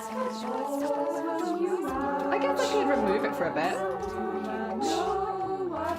Yeah, I'll remove it. I mean, I kind of like the splashes on beat, to be honest. It's not bad. Yeah, you can still hear it, even though I just deleted the source. Yeah, it is what it is. When you do it via Twitch, unfortunately, you just have to hide the source. Because I've literally just deleted the source and you can still hear. Oh, dear, 2 seconds. You're going to see it for a second, but I'm going to, because I just re-added it to my setup. There we are, it's fine. Don't worry about it. Don't worry about it too much. You'll hear some splashes. It'll be fine. Oh, dear. That's better than nothing about us. True, yeah. The splash is pretty subtle, all things considered. Sounds like a lot of other people diving. I think I maybe got bot raided by... Oh, I want to say about 500 people. Maybe. Difficult to tell on my short stream. Dear. Yeah, just for anyone who's wondering what just happened, the bot follows is basically someone just paid a lot of money to have a certain amount of follows. Actually, how much do we think bot follows for that amount cost? How much money do you think someone just spent on me? That sort of thing is basically someone spends a lot of money. Also, I think I can take this off now. There you go, turn that off. There you go. I can't keep it on followed only, but hopefully you should be able to talk again. I wanted to make sure that nothing was spammed there. I assume it was pretty cheap. It's not as cheap as it used to be, and it depends on how many, right? Yeah. We can always run an unofficial raid. I won't raid because even unofficial raid is not worth it. As soon as you mention another streamer, you paint a target on their head. I know you mean well, and I know you're saying it because you want to help. Don't do it. Don't mention any other streamers. I will not shout out anyone in this stream anymore, and I will ask you to respect that. Don't shout anyone out, because as soon as you do stuff like that, unfortunately, it paints a really big target on their head. So don't shout any streamers out. Don't raid into anyone. Don't mention raiding into anyone at the end of the stream. At the end of the stream, you're just all gonna have to go your separate ways.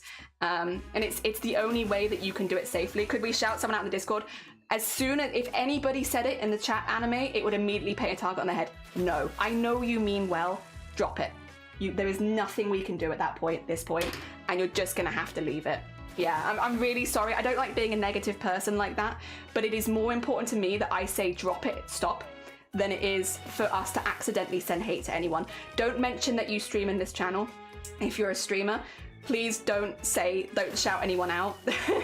It's really unfortunate. In fact, the best thing to do potentially might actually just be to end stream, because we are currently doing a partner, but then I give them what they want. Just trying to make sure I don't do anything that could hurt someone. No, don't mention a streamer. Don't do anything. F you bot raider. If you can still hear it as well, it's because it's like 500 splashes to go through. It's annoying, but it's really preferable to be careful, yeah. Like if anyone, so when someone buys bots, I'll do a little bit of talking about it. I'll explain it a little bit. Basically, when someone buys bots for this, it's because someone's seen my stream and wants to basically sabotage. So someone has seen that I'm pushing for partner and is like, I don't want Jelly to get partner. I'm going to sabotage her stream and send a lot of bots her way. So it is very much a targeted thing when people do stuff like this.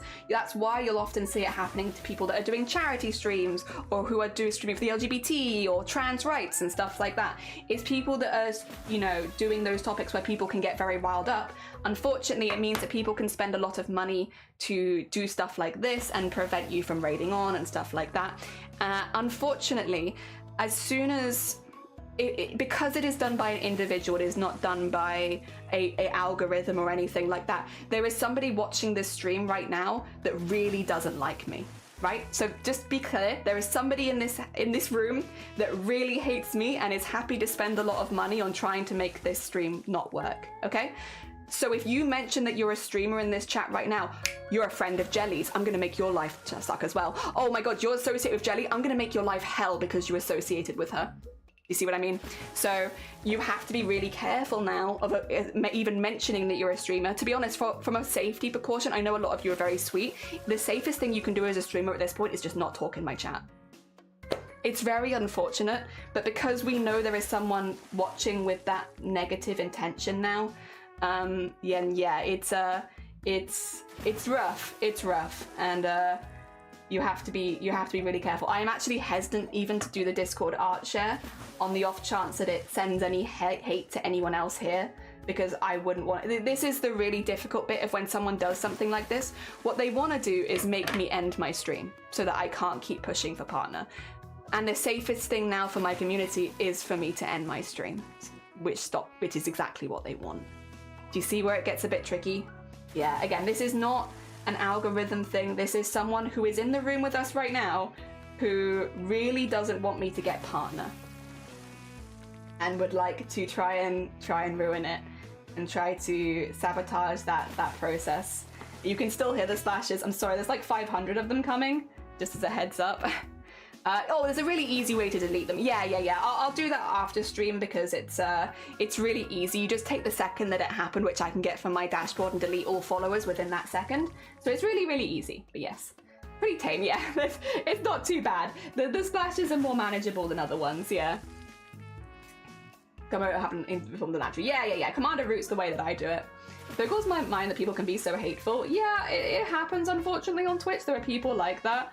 I mean, not everyone's going to get along with my personality. There are going to be people here that don't like me as much, and that's very fair. The normal thing to do, just for a heads up to the person who did this, the normal thing to do when you find someone that you don't like on Twitch is to just stop watching them. Just for the person who doesn't seem to get that. Hey, we got through all of them! No more splashes. Hell yeah, very nice. I hope you enjoyed your swimming. That took 10 minutes to get through all of them. Oh dear. $5 for nearly 100, so for about $525? Yeah. I can't fathom their hate. They need a new hobby. Yeah, like again, like the normal thing to do is if you don't like someone, just don't watch them. But yes, we got through the splashes. Well done, everyone. I can't put that back on stream at this point, really. Again, this is really tricky position to be in now because if anybody does raid us, I will say if any of you are in other crafting communities right now who are considering raiding us, would you mind letting them know not to raid us? Because if anybody raids us, unfortunately it does put a target on their head. So if you can turn raids off, not while you're live, I don't think. I think you'd have to refresh. Oh dear. 25, you can buy food and make a delicious dinner. Yeah, you can make it. That's a much better way of using $25. But yeah, no, if anyone is lurking around any other streams and they're thinking of raiding us, yeah, just tell them don't do it. Oh dear. I could actually put it in the title. Actually, 2 seconds. I'm just gonna add it to the title. Easy. Sorry, but for the kind of raids. Not for new bots, it's not. Seribots does its best, but I have Seribot and it didn't stop it, so. I have Seribot, I have Commander Root, I have it. There's just, unfortunately, people pay for this stuff. So, what are you gonna do? 2 seconds, I'm just gonna update my stream title.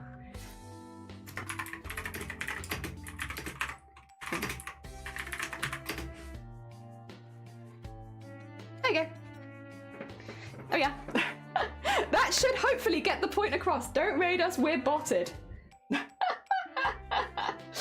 Ah dear. There we are. Hopefully that gets that point across. Do not raid us. We are botted. And it would put people in danger. Ah dear. Oh, buy craft supplies. You could. Imagine all of the threads you could buy with 25. How can someone be like, well, they spend money to harm a stranger? Like, dude, get out of your mum's basement. Do something with your life. It's unfortunate, but like, I think a lot of, I know Blapple, you had it recently. Unfortunately as well, Twitch is also having a resurgence of new bots recently, which means that these kind of things are easier to do and more common. Oh, on the stream dashboard, you can turn it off. Oh, can you?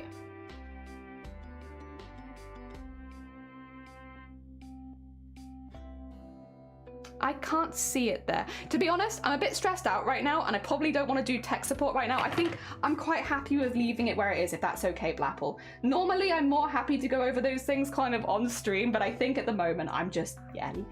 We've done what we can. If people aren't, if people are rating us, they're rating us with full knowledge at this point of what they're doing. We're infected with bots. Going to the doctor later. Yeah, exactly. Yeah. Because I also have no idea. Yeah, I'm gonna say normally as well, like with these kind of things, it can happen with people who have been partner pushing and stuff like that. Generally happens more to people, again, who are talking about like LGBT issues, trans rights issues, people who do charity events, people who talk about like disability, BIPOC creators, all that kind of stuff. It tends to happen to people talking about those sort of things. So you can kind of get an idea of the kind of people that purchase these bots for these events. You get an idea. You get an idea of the kind of people they are. Would a Discord share be unavailable now? Because wondering if it would not be ideal. Yeah, I'm probably going to say no Discord art shares. In fact, we'll just remove it. It's nothing, like, just to be clear, it's not because I don't want to look. It is just because I don't want to draw attention to people in this community too closely, because I wouldn't want to make a target on anyone's head. Again, we now have to be streaming with the full knowledge that someone who really hates me is watching. Hates me enough to spend money on trying to avoid me getting partnered. Thank you for the horn. So yes, I will not be purposefully drawing attention to members of the community at this time, because it wouldn't be fair on you. It wouldn't be fair on any of you. So yes. Oh dear, also, yes, thank you for the horn. We probably won't do any. We can always see them ourselves. Yes, and all the beans are amazingly talented. The nameless beans will never say who they are, but they are very talented, I'm sure. Did Pepper want everyone else to go their merry way without being harassed? Yeah, this is, by the way, not the first time this has happened to me. I have had multiple bot raids over the years, which is why when it happened, I was like, oh, okay, I know what to do, because I've done it over and over again at this point. You know, talking about being disabled, doing charity events, doing events for the LGBT, you know, all of these put a target on your back, unfortunately, on a platform like Twitch, and I'm not going to stop talking about them. Yeah. Oh dear. So you can see the grass over and over? Yeah, probably. But also, this is specifically the grass growing, so you'll probably see these two a lot, and then maybe a few of the other ones. They'll be kind of as a part of a stop motion, you know? So you'll see them, but not for very long. It'll only be the longer ones that you'll see more, I guess, of, because we'll mainly be shifting between the two a lot. It's a bit of a weird process, but yeah. In fact, to say the same thing, same brain. Yeah. Oh dear. Go. And... Oh. Yeah, luckily this time, none of them had nasty names. They were just standard bots. They were just standard. They weren't like the deluxe. The trim grass, where we found the golf course. Well, I would like to have trim grass initially, and I also need to do quite a bit of that at some point, but like I don't want it to be the full thing. I want the messier grass in some places.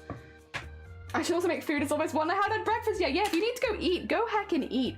I think probably what I'm gonna do is, I don't want to end stream immediately or anything like that, because again, it feels like I'm letting someone with bad intentions win, but I will probably end stream just a little bit earlier. Again, I just really hate the idea that anyone gets targeted from this community, and I feel like the longer I stream, the more likely that someone will say something that could potentially get a target on their back. So I will probably stream till about 4 hours today. So we will not go for maybe just until I finish the grass. Sorry, it's really frustrating. I just can't get over the thought that like someone could get targeted from me now because there's someone who No, you know what? I'm just going to end stream. I'm sorry. I know that's exactly what they want, but I'm going to end stream because if somebody mentions that they're streaming in my channel, even if they don't know, and then they get targeted, I wouldn't forgive myself. So I'm really, really sorry. I know that's exactly what they want me to do, but I'm also not willing to risk the community over someone who clearly has too much time on their hands. So we'll end the stream today. Just to be clear, I'm fine. It's not bothering me that much. If anything... No, I can't do that. No, it's not bothering me that much. I'm fine. I just really, really, really, really wouldn't want anyone from this community to negatively be impacted just by popping into my streams. So we'll do a short one, and hopefully that will mean it'll stay safe. If anything like this happens again in the future, stop spending money. Stop it. Buy a sub instead. All right, again, no raid today because it wouldn't be safe. Thank you so much, everyone, for being chill. And what I'll do is once I've done this, I'll re-put some of the stuff I use in the Discord if other people want it as well. Yeah. All right, take care, everyone, and I'll see you soon.